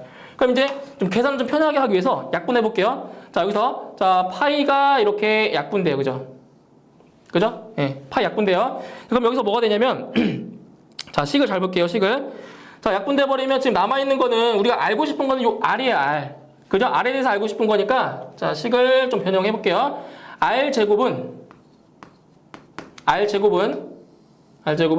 여기 있죠? 4 곱하기 루트 2GH 플러스 H 분의 바로 루트 2GH. 이러한 식이 나오는 거죠. 이렇게. R제곱은 어떻게 된다고요? 이렇게 된다고, 이렇게. 그죠? 이렇게. 그런데 여기서 이 루트 있죠, 루트를 없애기 위해서 뭐 하냐? 양변을 뭐 한다? 양변을 제곱해요. 자, 양변을 뭐 한다고요? 제곱하면 루트가 사라지겠죠, 그죠? 자, 양변을 이제 제곱해버리면 뭐가 되냐면, 자, 제곱하면 여기는, 이렇게 해볼게요. 제곱하면 여기는 4제곱이죠? 제곱했어요. 여기는 4의 제곱이 되고요. 그리고 루트는 이렇게 사라져요. 제곱했으니까. 그죠? 사라져요. 그 다음에 분모 분자에 뭐가 있어요? 분모 분자에 2G 똑같이 있죠? 그 요 2G하고 요 2G도 사라져요. 약분돼 버려요. 그죠? 그럼 다시 써볼게요. 자, 다시 정리해보면, 자, R의 4제곱은 4의 제곱 곱하기 루트 H 플러스 H분의 1. 이렇게 나온다는 거죠. 그죠? 이렇게 나와요. 그죠? 자, 그럼 여기서 H, 여기 하나 있네요. 다시요. 루트가 사라졌죠? 다시 할게요. 자, 루트는 아까 없어졌어요. 그죠? 이렇게 돼요. 이렇게 분의 분자 H. 이렇게 남아있죠. 그죠? 루트 사라졌으니까. 자, 이제 이 상태에서 이제 우리는 R에 대한 식, 요 R에 대한 식을 알아야 되니까 R에 대한 식을 쓰면 잘 보셔야 돼요. 자, 이걸로 할게요. 자, R은 자, 여기 양쪽에다가 똑같이 뭐 해주냐? 4분의 1승. 여기 양쪽에 뭐 해주냐? 똑같이 4분의 1승을 해주면 여기서 요 4랑 4랑 약분돼서 남는 건 뭐만 남는다고요? 요 R만 남아요. R만. 그죠? R만 남는다고요. 그럼 여기서 보세요. 자, 4의 제곱은 16이죠. 그럼 16은 뭐라고요? 16은 2의 4제곱이에요. 자, 다시요. 좀 헷갈리실 수 있는데 4의 제곱은 16이에요. 그럼 얘는 뭐랑 똑같은 거예요? 2의 4제곱이랑 똑같다고요. 16이니까. 그럼 여기 4하고 4랑도 약분돼요. 그죠? 그 남는 건 2 남잖아요. 2. 그죠? 2 남았어요. 그래서 식을 보면 2분의 여기 지금 빠진 게 있네요. 보세요. 여기 지금 요 D죠, D. 요 D 있죠. D를 안 썼네요, D를. 그쵸? 예, 요 D가 살아있어요, D가. 자, D가 살아있으니까 D가 있는 거예요, D가 이렇게. 그죠? 여기도, 그럼 뭐가 돼요? D에, 여기 지금 제곱했으니까 D에, 예, 제곱이 있어야죠. 그죠? 이렇게. 빠졌어요. 지금 빠진 거예요, D. 예, 그죠? D. 그럼 여기서 뭐가 되냐? 4분의 1승이니까 4분의 1승을 해주면, 좀 보세요. D의 제곱. 다시. D의 제곱이니까, D의 제곱이죠? D의 제곱이니까 여기는, 자, 4제곱이 되고요. 자, 2의 4제곱분의 D의 4제곱이니까 여기 4제곱, 4제곱, 4제곱이 사라져요. 그럼 남는 건 뭐냐? 남는 거는 2분의, 자, D. 2분의 D 남았죠? 4제곱, 4제곱, 4제곱 사라진 거예요. 그죠? 약분돼서. 그럼 2분의 D에다가 여기 잘 보세요. H 플러스 H분의 대문자 H의 보다 4분의 1승 이렇게 되는 거죠. 그러니까 이 4분의 1승이라는 게 뭐예요? 다 분배. 다 분배되는 거예요, 분배. 그래서 2분의 D 곱하기 H 플러스 H분의 H의 4분의 1승. 이렇게 R값이 나온다는 거예요. 아시겠죠? 이렇게. 그래서 아까 여기서 이 계산 과정에서 요 D제곱을 지금 빠뜨려서 그래요. D제곱 빠뜨렸으니까 D제곱이니까 여기 뭐예요? D제곱 남아있겠죠? 또 양변 제곱했으니까 D의 4제곱. 이 과정이 아까 빠진 거예요. 아시겠죠? 이거 있어야 돼요, D 제곱이. 그래서 답은 몇 번에 있어요? 4번. 그죠? 4번은 이런 답이 있잖아요. 그러니까 이렇게, 이거는 공식을 좀 기억하신다기보다는 이렇게 유도하는 과정을 좀 아셔야 돼요. 이거 푸시려면. 아시겠죠? 왜냐면 이 그림이 바뀌어버리면 이 공식도 바뀌기 때문에 이 공식보다는 이 유도하는 과정을 조금 익히실 필요가 있다는 거죠. 아시겠죠? 자, 다음 34번 문제. 자, 다음 중 왕복식 펌프에 속하는 것은 1번의 플런저 펌프, 2번의 기어 펌프, 3번의 볼류트 펌프, 4번의 에어 리프트. 여기서 왕복식 펌프, 즉 왕복 펌프에 해당하는 것은 바로 1번의 플런저 펌프밖에 없겠네요. 답은 자 1번이 되겠고요. 다음 35번. 자, 길이가 2m이고 반경이 각각 50cm, 51cm인 두 개의 동심 실린더 사이에 유체가 채워져 있다. 바깥쪽 실린더를 고정시키고 안쪽 실린더를 3rpm으로 회전시키는데 필요한 토크는 약 몇 뉴턴 미터인가? 단 유체는 점성 계수가 5인 뉴턴 유체이며 유체 유동은 속도 분포가 선형적인 쿠엣 유동이라고 가정한다. 자, 이 문제 볼게요. 35번 문제. 자, 이 문제 같은 경우에는 이제 뭐를 구하는 거냐면 토크. 자, 토크를 구하는 건데 이 토크를 구하는 이제 식을 아셔야 돼요. 토크. 자, 토크는 2분의 FT. 자, 요 공식을 이용해서 이제 토크, 회전력. 이 토크를 구하는데 이 문제에 나오지 않는 값들을 먼저 구한 다음에 최종적으로 요 토크를 구할 수가 있다라는 거예요. 자, 그럼 여기서 뭐를 구할 거냐? 자, 이 공식들을 하나씩 좀 떠올릴 필요가 있어요. 자, 토크는 2분의 FT예요. 근데 여기서 문제에는 요 T. 자, 직경은 문제에 나왔어요. 그럼 뭐를 알아야 돼요? 바로 이거 마찰력. 이 마찰력 F를 알아야 돼요. 그죠? 그럼 이걸 알려면 또 어떤 공식이 있어야 되냐? 잘 보세요. 자, 점성계수는 A분의 F예요. 그죠? 단위 면적당 마찰력이에요. 점성계수, 타우는. 그럼 타우는 뭐냐? 점성계수는 또 다른 공식이 있죠. 뮤 곱하기 점성계수 곱하기 dy, du. 속도 구배. 그죠? 자, 이 공식이 있단 말이에요. 그죠? 그럼 여기서, 자, 보세요. 여기서 이 마찰력 F는 이 식을 이용해주면 F는 바로 타우 곱하기 A예요. 그죠? 타우 곱하기 A. 그럼 여기서 요 단면적은 알아요. 문제에서 구할 수가 있어요. 그럼 뭐를 알아야 되냐? 바로 요거. 그죠? 점성계수. 그죠? 요 타우를 알아야 되는데 요 타우를 알려면 또 뭐를 알아야 되는 거예요? 바로 요거. 그죠? dy, du. du, dy. 요 값을 알아야 된다는 얘기. 그러니까 이 토크를 구하려면 이런 식으로 아래에서 위로 구해가야 돼요. 최종적으로 구하려면. 값들을 모르기 때문에. 그죠? 그래서 여기서 제일 먼저 이제 뭐를 구할 거냐면 바로 여기 있죠. 속도 구배, du. 속도 구배를 먼저 구할 거예요. 먼저 첫 번째. 자, 속도 구배. 자, du를 한번 구해볼게요. 자, 이것도 공식이니까 암기하셔야 돼요. 바로 속도 구배는 60분의 파이 dn이에요. 기억하셔야 돼요. 속도 구배는 60분의 파이 dn. 자, 대입을 해볼게요. 문제 나왔으니까. 자, 60분의 파이 곱하기 지금 D는 지금 문제에 나온 게 반경이 하나는 50cm고 하나는 51cm래요. 근데 바깥에 있는 실린더는 고정이 되어 있고 안에 있는 실린더가 움직인대요. 그죠? 그렇기 때문에 여기 D에 들어가는 거는 바깥쪽 실린더가 아니라 안쪽 실린더의 지름. 자, 근데 반경이 50cm죠? 그럼 직경은 100cm. 100cm니까 미터로 바꿔주면 얼마? 미터로 바꿔주면 그냥 1m죠, 1m. 그죠? 100cm가 1m잖아요. 자, 곱하기 n. 요 n은 회전수가 얼마라고요? 실린더를 3rpm. 그러니까 여기는 3rpm이 들어가는 겁니다. 네? 3rpm. 자, 계산을 해주시면 요 값은 얼마가 나오냐? 대략적으로 0.157 나오네요. 요 값은 0.157 0.157m/s. 단위가 속도니까, 그죠? 속도 9배예요. 0.157m/s 나왔고요. 그 다음 뭐를 구할 거냐면 바로 전단 응력 있죠? 바로 전단 응력을 구할 수 있어요. 전단 응력은 바로 mu du dy잖아요. 그죠? 그래서 두 번째로 구할 거는 전단 응력을 구할 거예요. 전단 응력은 mu du dy. du dy. 이걸 대입하시면 돼요. 그럼 여기서 문제에 나왔죠? 점성계수가 5래요. 점성계수가 5고요. 단위 안 쓸게요. 5 곱하기 자, 속도 9배 좀 전에 구했죠. 속도 9배 0.157. 단위 안 써요. 0.157.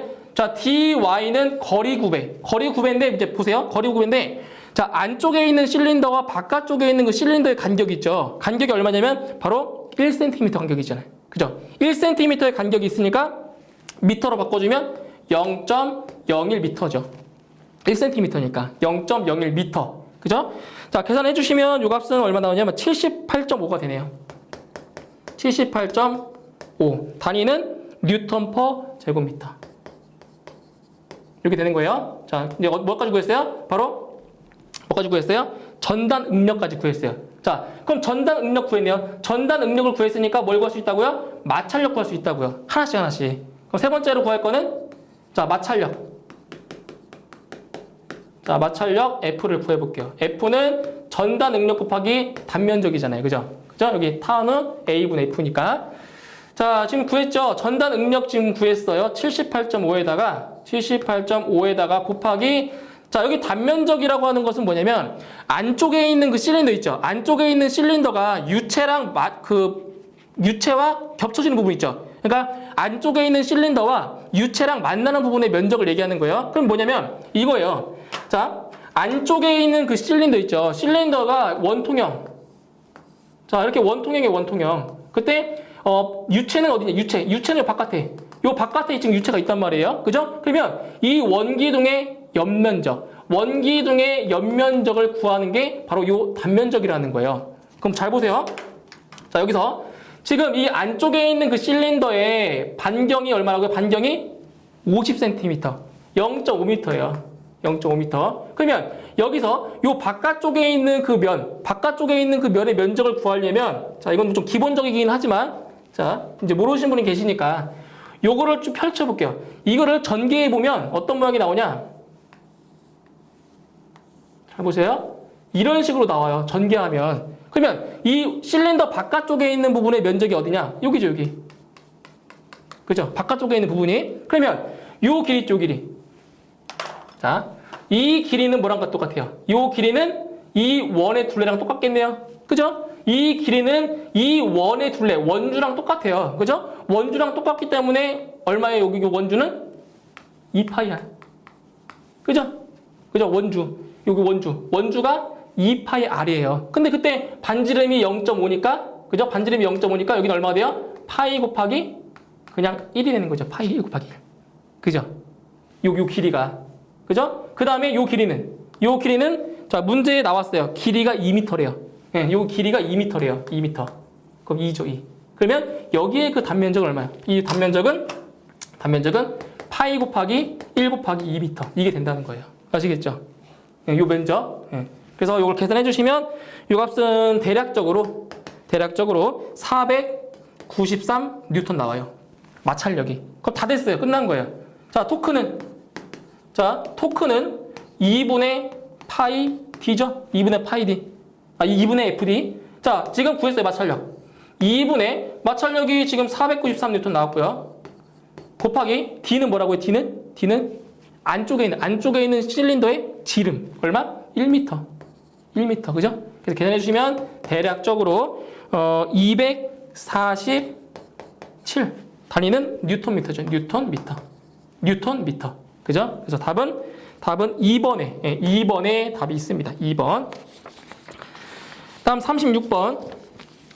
자, 피토관을 사용하여 일정 속도로 흐르고 있는 물의 유속을 측정하기 위해 그림과 같이 비중 S인 유체를 갖는 액주계를 설치하였다. S는 2일 때 액주의 높이 차가 H는 H가 되면 S가 3일 때 액주의 높이 차는 얼마가 되는가? 자, 문제 볼게요. 36번 문제. 자, 이제 그림을 좀 간단하게 또 그려볼게요. 그림 교재에 있지만 간단하게 한번 그려볼게요.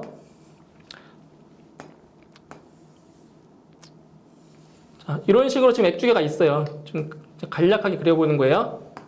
자, 이렇게 있는데 지금 여기에 지금 안에 비중이 S인 그 액체가 지금 차 있는 거예요. 어디에? 여기 이만큼에서 여기까지. 자, 이만큼이 지금 액체로 차여 있는 거예요. 이렇게. 자, 차여 있고요. 그럼 여기서부터 높이가 여기서부터 여기까지의 이 높이가 얼마로 나온 거예요? 높이가 H라고 지금 나와 있죠. 그죠? H 나와 있고요. 이 액체의 비중이 여기에 이제 액체의 비중을 S라고 놓은 거고요. S라고.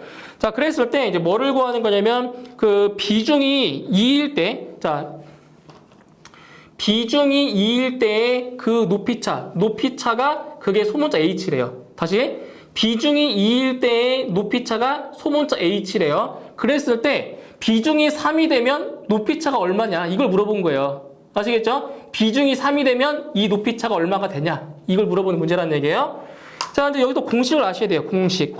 자, 피트관에서 자, 유속 있죠, 유속은 여기 2G 곱하기 H. H는 높이에요. H 곱하기 S 오메가 분의 S 마이너스 1. 자, 이러한 공식이 있어요. 이러한 공식이. 그때 여기서 S 그 W라고 하는 것은 이제 뭐냐면 물의 비중이에요, 물.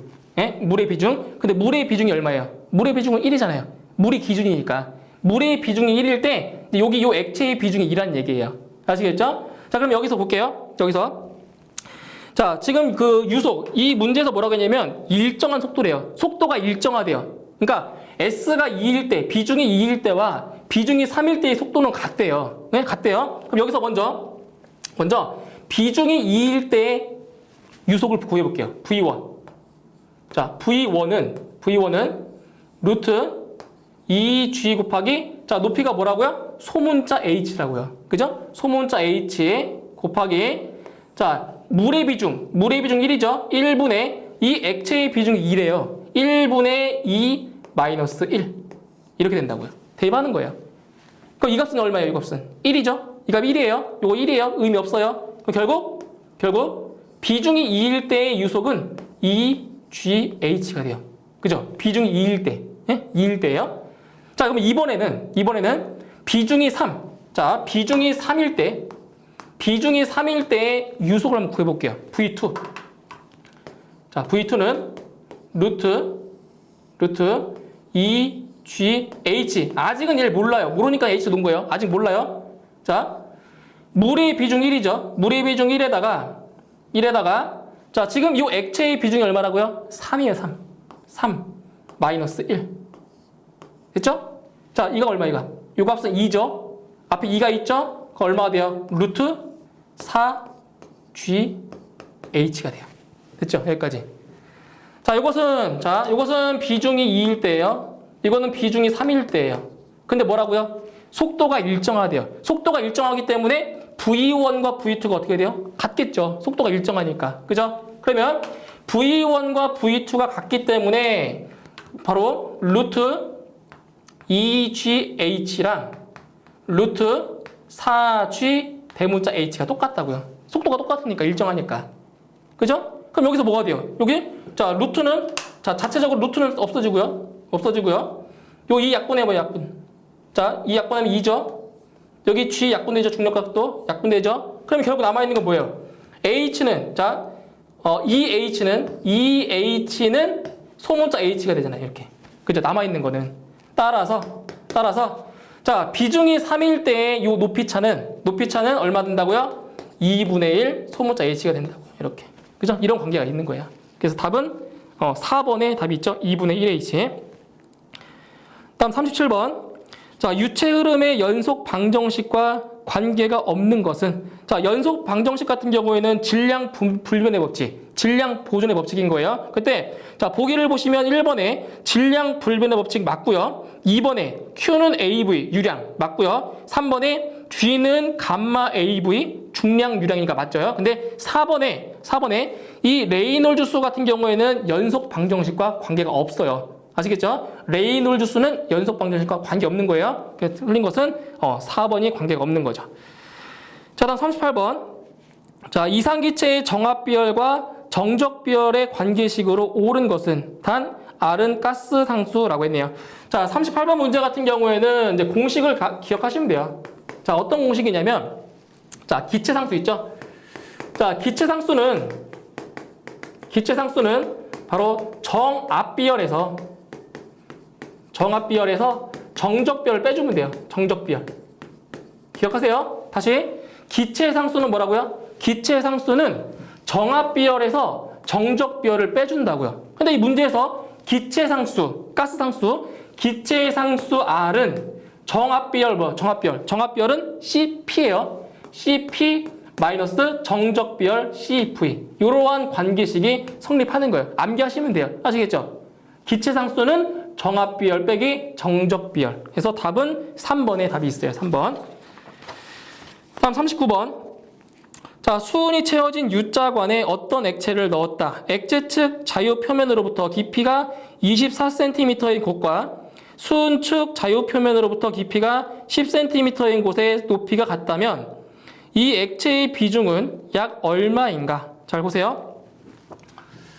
자, 39번 같은 경우는 지금 문제에 그림은 안 나왔지만 자, 그림처럼 한번 표현을 해볼게요. 잘 보세요.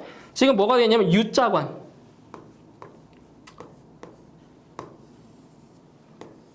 자, 보세요. 자, 이러한 U자관.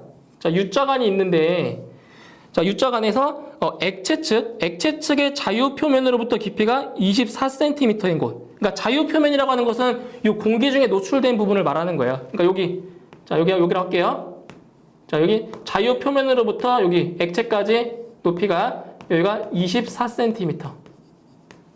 24cm인 곳과 자, 수은 측의 자유 표면으로부터 깊이가 10cm인 곳의 높이가 똑같다.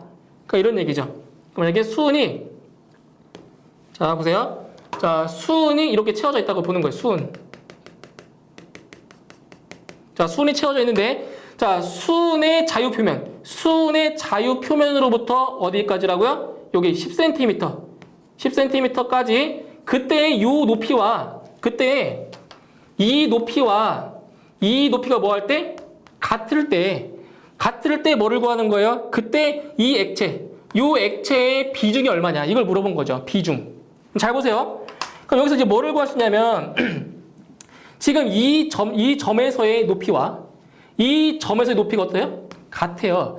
높이가 똑같다는 것은 여기서 뭐냐? 여기에서의 압력은 뭐하다? 압력은 같다.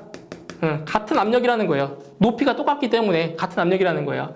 그럼 여기서 뭐를 구할 수 있냐면은 지금 이 액체의 비중을 감마1이라고 할게요. 감마1. 자, 요 수은의 비중을 감마2라고 할게요. 그 다음에 여기 높이. 자, 액체의 자유 표면으로부터 요 높이를 H1이라고 할게요. 그 다음에 이 수은의 자유 표면으로부터 요 높이까지 10cm 있죠? 요 높이를 H2라고 할게요. 그러면 잘 보세요. 압력은 자, 비중량에다가 뭘 곱해주는 거예요? 비중량에다가 높이를 곱하는 거잖아요. 요게 압력이에요. 압력. 비중량 곱하기 높이. 아시겠죠? 그럼 여기서 자, 이 두 점 간의 높이가 똑같으니까 뭐랑 뭐가 똑같다고요? 압력이 똑같다고요. 압력. 자, 그러면 압력이 똑같으면 감마1 곱하기 H1, 감마1 곱하기 H1은 감마2 곱하기 H2랑 뭐 하다고요? 같다는 거죠. 같아요. 그죠? 그러면 이 문제에서는 뭐를 구하는 거냐면 이 액체의 뭘 구한다고요? 비중량. 그죠? 액체의 비중을 구하는 거예요. 비중. 그럼 뭐를 구하냐? 여기서 R1. 자, R1은 H1분의 감마2 H2가 되는 거죠. 이렇게. 비중. 자, 보세요. H1은 얼마예요? 24cm. 이거 단위 안 바꿀게요. 원래는 미터 단위지만 어차피 약분되기 때문에 상관없어요. 그냥 24 놓을게요. 24분의 자, 감마2. 지금 여기서 수은의 비중이 얼마래요? 13.6이래요. 문제 나온 거예요. 13.6. 수은의 비중이 13.6이에요. 곱하기 높이는 10cm. 그죠? 이렇게. 어차피 미터로 바꾸면 똑같아요. 약분해버리면. 그래서 24, 10 본 거예요. 자, 계산해 주시면 이 값은 대략적으로 5.67 나와요. 5.67. 그래서 이 액체의 비중이 얼마다? 이 액체의 비중이 5.67임을 알 수가 있다라는 거죠. 아시겠죠? 답은 1번이에요. 자, 이제 40번 문제.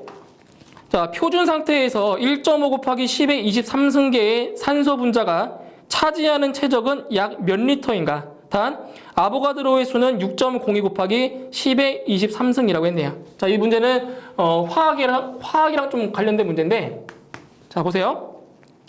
아보가드로의 법칙에 의하면, 자, 일정한 온도, 일정한 압력에서 있는 모든 기체는, 자, 단위 체적, 같은 부피에 있는 분자수는 뭐다? 같다는 거죠. 이게 바로 아보가드로의 법칙이에요. 다시, 일정 온도, 일정 압력에 있는 그 같은 체적에서는 모든 기체의 그 분자수는 뭐다? 같다고요. 그래서, 잘 보세요.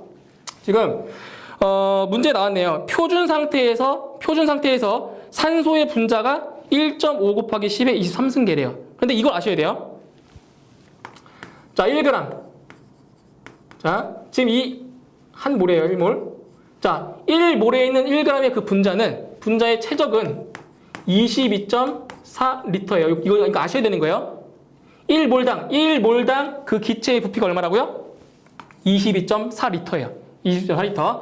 자, 그런데 문제에서 뭐라고 했냐면, 아보가드로의 수는 6.02 곱하기 10의 23등이래요. 그러면, 자, 보세요. 22.4리터일 때, 자, 아보가드로의 수가 6.02 곱하기 10의 23승이라고 했어요. 그죠? 근데 여기서, 자, 1.5 곱하기 10의 23승계의 산소 분자가 차지하는 체적이 얼마냐? 체적이 얼마냐? X 대 얼마? X 대 지금 산소의 분자가 1.5 곱하기 10의 23승이라고 했잖아요.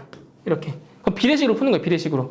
네? 비례식으로 푸는 거예요. 이때 이 체적이 얼마냐? 그러면 X는 자, 마찬가지로 이제 비례식이니까 내항의 곱과 외항의 곱이 같아요. 그죠? 내항의 곱과 외항의 곱이 같기 때문에 자, 어떻게 해주면 돼요? 바로 6.02 곱하기 10의 23승 분의 여기 있죠? 1.5 곱하기 10의 23승 곱하기 22.4를 해주면 되는 거죠. 그죠? 그럼 여기서 이거 계산하시려면 이제 계산기를 두드려야 되는데 굳이 이 값을 누를 필요가 없잖아요. 그쵸? 약분돼 버리니까. 누를 필요 없어요. 약분되니까. 그죠? 그래서 요 값만 계산기로 계산하시면 돼요. 그래서 계산을 해주시면 요 값은 대략적으로 5.58 돼요. 5.58 단위 리터. 그죠? 이렇게 해서 답은 3번에 답이 있네요. 답은 3번. 자, 계속해서 문제 41번 보도록 하겠습니다. 문제 41번.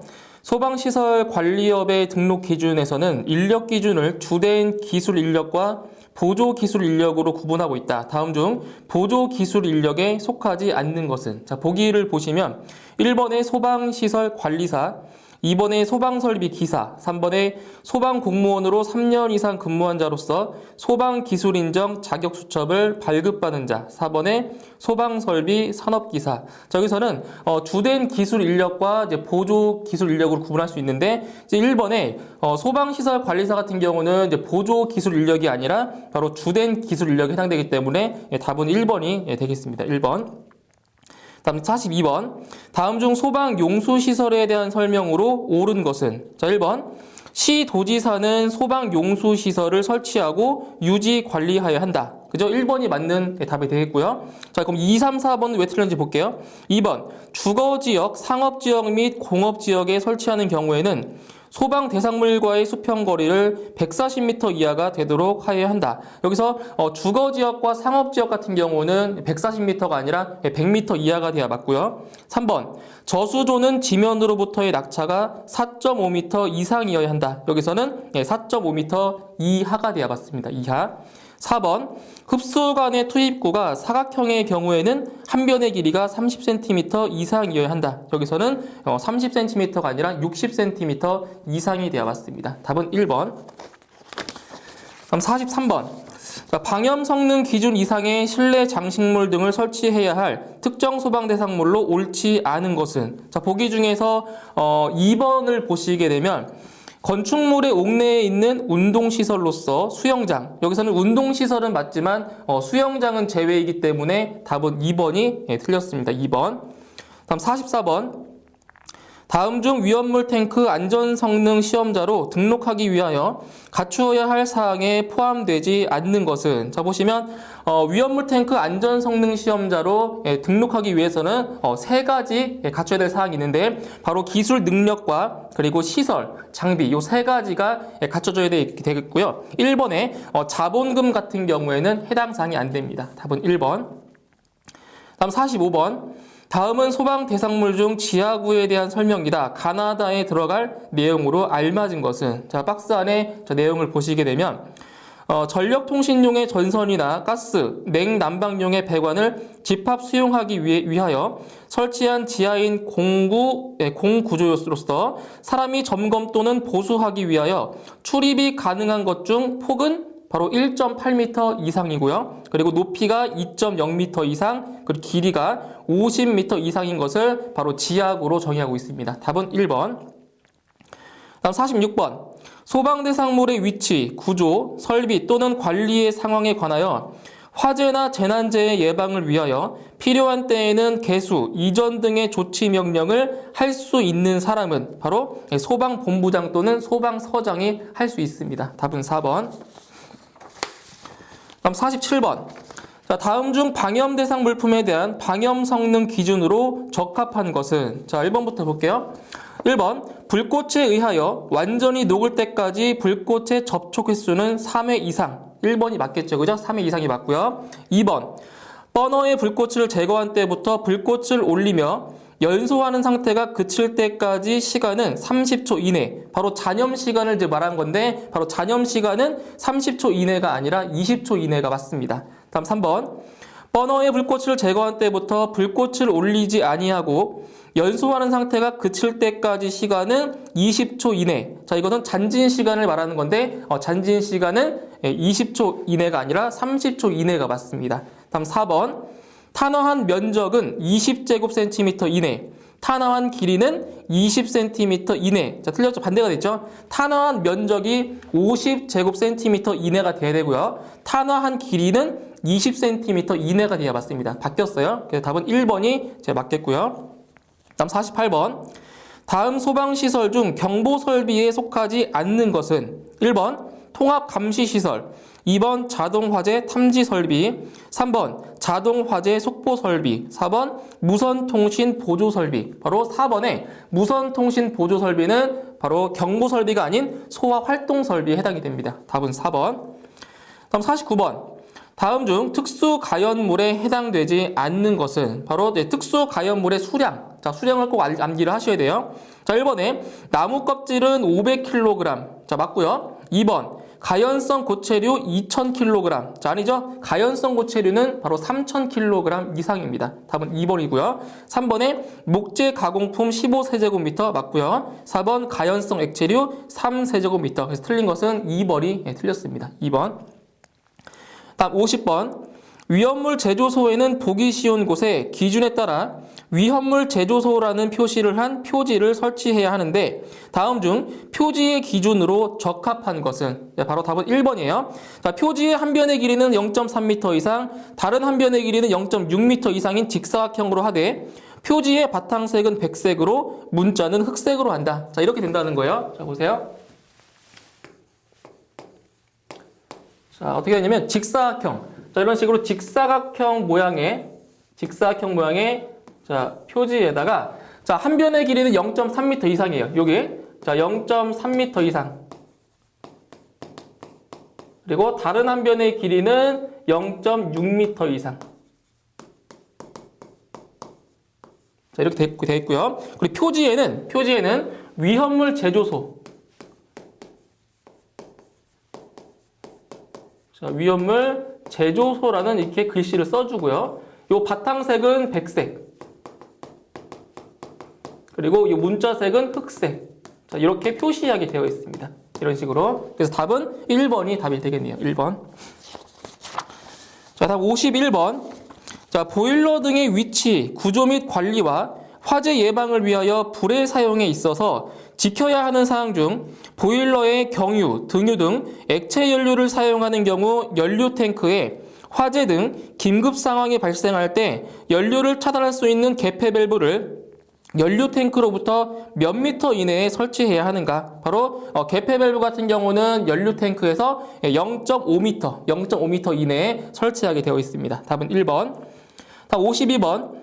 특정 소방대상물의 규모 등에 따라 갖추어야 하는 소방시설 등의 종류 중 주거용 주방 자동 소화장치를 설치해야 하는 것은 바로 주거용 주방 자동 소화장치를 설치해야 될 곳은 아파트나 30층 이상의 오피스텔에 설치하게 되어 있습니다. 그래서 답은 1번에 아파트가 답이 되겠네요. 답은 1번.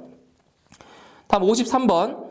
다음은 화재 예방, 소방시설 설치 유지 및 안전관리에 관한 법률에서 사용하는 용어의 뜻에 관한 사항이다. 가나다에 들어갈 내용으로 알맞은 것은 자 박스 안의 내용을 보시면 이제 소방용품의 정의를 나타내 준 거예요. 그러니까 소방용품이란 바로 소화기, 그다음에 소화약제, 방염도료, 그 밖에 소방시설을 구성하는 기기로서 대통령령이 정하는 것을 말한다. 이게 소방용품의 정의인데 바로 가나다에 들어갈 것은 소화기, 그리고 소화약제, 그 다음 방염제가 들어갑니다. 답은 방염도료, 답은 2번. 다음 55번 문제. 자, 소방시설 등의 자체 점검 중 작동 기능 점검을 실시한 경우 점검 결과는 몇 년간 자체 보관하여야 하는가? 바로 2년 동안 보관하게 되어 있죠. 답은 2번. 다음 56번. 특정 소방 대상물 중 업무 시설에 해당하지 않는 것은 자, 1번의 정신의료기관, 2번의 경찰서, 3번의 소방서, 4번의 국민건강보험공단. 자, 여기서 업무 시설이 아닌 것은 1번의 정신의료기관이죠. 정신의료기관은 바로 의료시설에 해당됩니다. 답은 1번. 다음 57번. 다음 중 소방공사관리 및 하자보수 대상 소방시설과 하자보수 보증기관에 대한 설명으로 옳지 않은 것은 자 보기 중에서 자 1번 내용을 보시게 되면 특정 소방대상물의 관계인은 공사감리자의 변경이 있을 때에는 변경일로부터 14일 이내에 소방공사 감리자 변경 신청서를 소방본부장 또는 소방서장에게 제출하여야 한다. 자, 여기서는 14일 이내가 아니라 30일 이내가 돼야 맞습니다. 답은 1번. 다음 58번. 다음 중 소방신호의 종류 및 방법으로 적절하지 않은 것은 자 소방신호의 종류에는 크게 자 4가지로 되어 있어요. 그죠? 4가지로 보시면 경계신호, 그다음 발화신호, 그다음 해제신호, 자 마지막으로 훈련신호 이렇게 4가지가 있는데 자 보기 중에서 틀린 내용이 바로 1번이 지금 틀렸네요. 1번. 자 경계신호는 화재 발생 지역에 출동할 때 발령한다. 아니죠? 자, 경계신호 같은 경우에는 화재 예방상 필요하다고 인정이 되거나 화재 위험 경보 시 발령하는 것이 바로 경계신호입니다. 답은 1번이 틀렸어요. 다음 59번.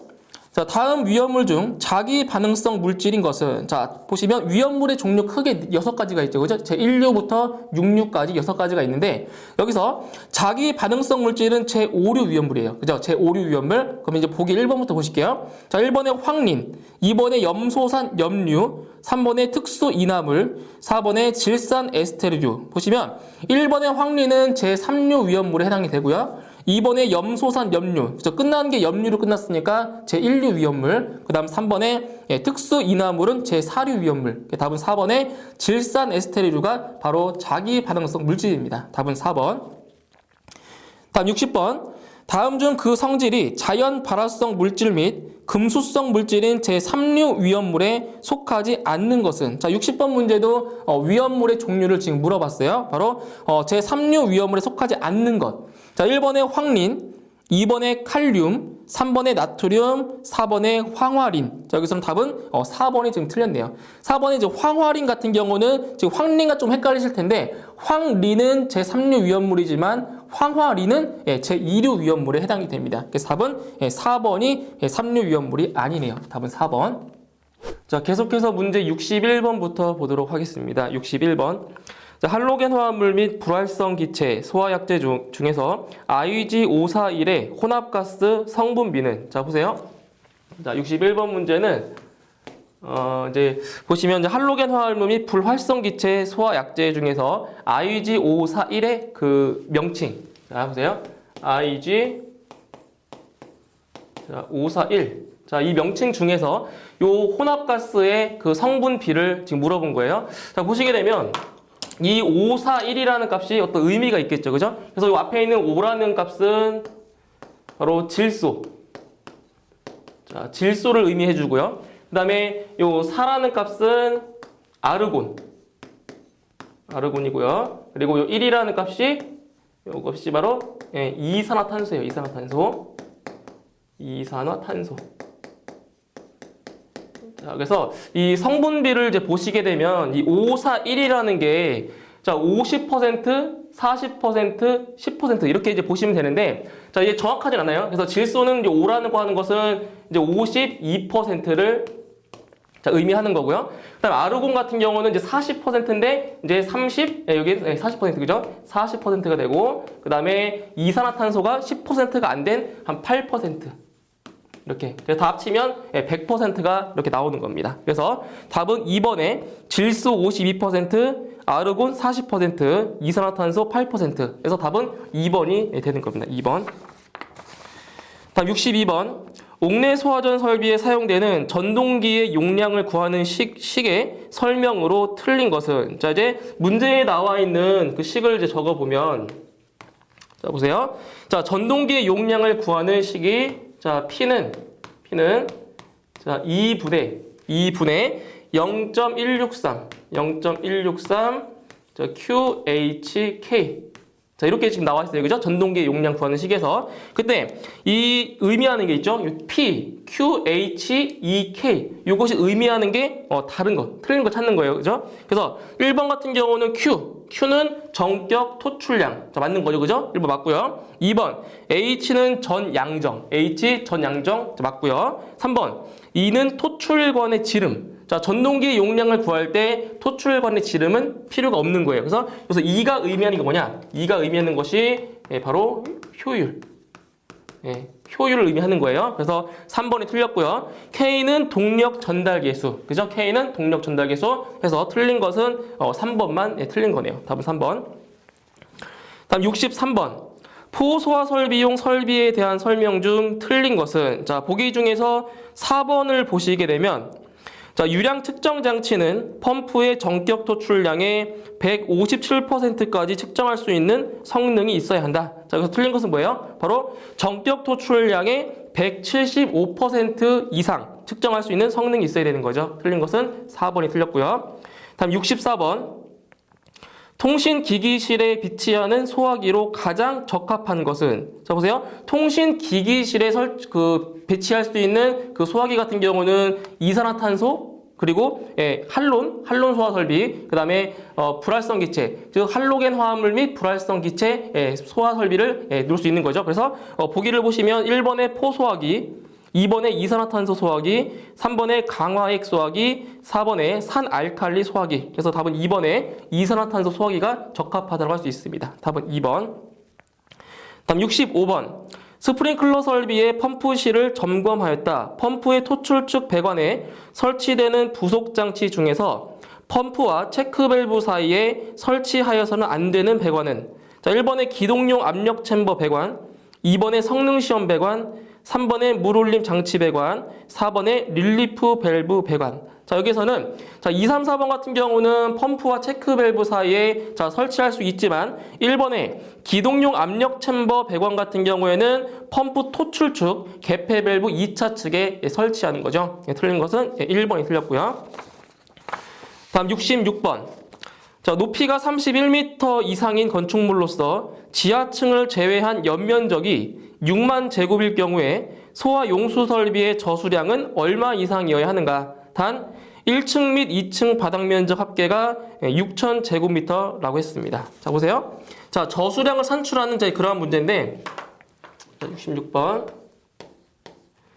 자, 문제의 조건을 보시면 1층 및 2층, 1층과 2층의 바닥 면적 합계가 6,000 제곱미터라고 했어요. 그죠? 근데 이 저수량 산출하는 공식에서 1층과 2층의 바닥 면적 합계가 15,000 제곱미터가 안 되면 그 기준 면적이 바로 12,500 제곱미터가 되는 거예요. 그래서 이 문제 같은 경우에는 1층과 2층의 바닥 면적 합계가 15,000 제곱미터가 안 되기 때문에 바로 기준 면적은 바로 12,500제곱미터가 되는 거예요. 그래서 이 소와 용수의 자, 양을 구할 건데, 자, 소와 용수의 양은 바로 연면적. 자, 연면적을 기준 면적으로 나눠주는 거예요. 그때 연면적을 기준 면적으로 나눴을 때의 그 값을 반드시 뭐 한다? 반드시 절상해줘요, 절상. 그러니까 절상한다는 거는 소수점을 올려준다는 얘기예요. 올려주는 거. 자, 곱하기 바로 20세제곱미터를 곱해줍니다. 20세제곱미터. 공식이에요, 공식. 자, 그러면 연면적이 얼마냐면 6만 제곱미터. 그래서 연면적 6만 제곱미터를 기준 면적인 12,500으로 자, 나눠주고 곱하기 자, 20을 해주시는 거예요. 그럼 여기서 6만 나누기 12,500을 해주시면, 요걸 계산해주시면, 얼마가 나오냐? 4.8이 나와요, 4.8. 자, 4.8이 나오는데 뭐 하라고요? 네, 절상. 절상하라고 하는 것은 요 소수점 올려주는 거예요. 그러면 여기는 5 곱하기 20이 돼서 답은 100세제곱미터가 되는 거죠. 이렇게 계산해 주시는 거예요. 답은 2번에 있죠. 2번. 다음 67번. 물 분무 소화 설비가 부적합한 위험물은, 자 보세요. 자, 물 분무 소화 설비예요. 물 분무. 그러니까 물을 뿌렸을 때 안 되는 걸 찾는 거예요. 자, 1번에 제5류 위험물, 2번에 제6류 위험물, 3번에 제3류 위험물, 4번에 제4류 위험물. 자, 보시면 제3류 위험물 같은 경우에는 자연 발화성 및 금수성 물질이죠. 금수성 물질. 그러니까 물을 금지시키는 물질들이에요. 그래서 이 제3류 위험물 같은 경우는 물 분무 소화 설비가 적합하지 않은 거죠. 그래서 답은 3번이 되겠고요. 다음 68번. 제연 설비의 설치 장소를 제연 구역으로 구획할 경우 틀린 것은, 자 보시면 제연 구역의 이제 구획에 대한 문제인데, 자 보기 중에 4번 보기를 보세요. 4번. 하나의 제연구역의 면적은 500제곱미터 이내로 할 것. 자, 틀렸어요. 하나의 제연구역의 면적은 500이 아니라 1000제곱미터 이내로 해야 맞는 거죠. 틀린 것은 4번. 다음 69번.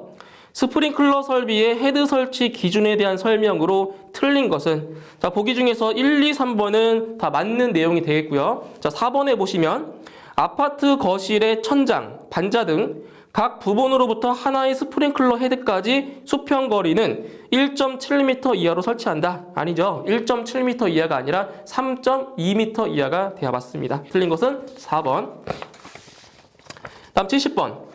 자, 소방 대상물의 설치 장소에 마른 모래 50리터짜리 5포와 삽을 상비한 상태일 때 간이 소화 용구의 능력 단위는 얼마인가? 자, 이것도 계산 문제예요. 자, 보세요. 70번. 자, 문제에서 뭐라고 했냐면 삽을 상비한 상태에서 마른 모래 50리터짜리 몇 포? 5포예요. 그럼 여기서 자, 능력 단위를 보셔야 되는데, 자, 마른 모래 삽을 상비한 50리터 이상의 것 한 포. 한 포의 능력 단위가 0.5단이에요. 다시 삽을 상비한 50리터짜리 이상의 것 한 포. 한 포의 그 능력 단위가 얼마라고요? 0.5단이에요. 그러면 0.5단인데 자, 몇 포라고요? 5포. 5포니까 곱하기 5를 해주시면 바로 2.5 단위가 되는 거죠. 그죠? 한 포당 0.5단위니까 곱하기 5포를 해주면 2.5 단위가 나오게 됩니다. 답은 3번. 다음 71번. 가연성 가스의 저장, 취급시설에 설치하는 연결 살수 설비 헤드에 관한 설명이다. 틀린 것은, 자, 보기 중에서 1번을 보시면 폐쇄형 스프링클러 헤드를 설치할 수가 있다라고 했는데, 자, 폐쇄형 스프링클러 헤드가 아니라 개방형 헤드를 설치할 수 있는 거죠. 틀린 것은 1번이 틀렸어요. 다음 72번. 제연설비에 사용하는 송풍기의 종류와 관계가 없는 것은, 자, 제연설비에 사용하는 송풍기에는 바로 다익형, 그 다음에 터보형, 그리고 리미트 로드형, 이 세 가지가 있어요. 그래서 보기를 보시면 1번에 다익형 송풍기, 2번에 터보형 송풍기, 3번에 리미트 로드형 송풍기, 4번에 왕복형 송풍기. 그래서 4번에 왕복형 송풍기가 해당 사항이 안 되겠죠. 답은 4번. 다음 73번. 소화 활동 설비가 아닌 것은, 자, 1번에 제연 설비, 2번에 연결 살수 설비, 3번에 연결 송수관 설비, 4번에 소화 용수 설비. 자, 여기서 1, 2, 3번은 소화 활동 설비에 해당이 되고요. 4번은 말 그대로 소화 용수 설비입니다. 틀린 것은 4번. 다음 74번.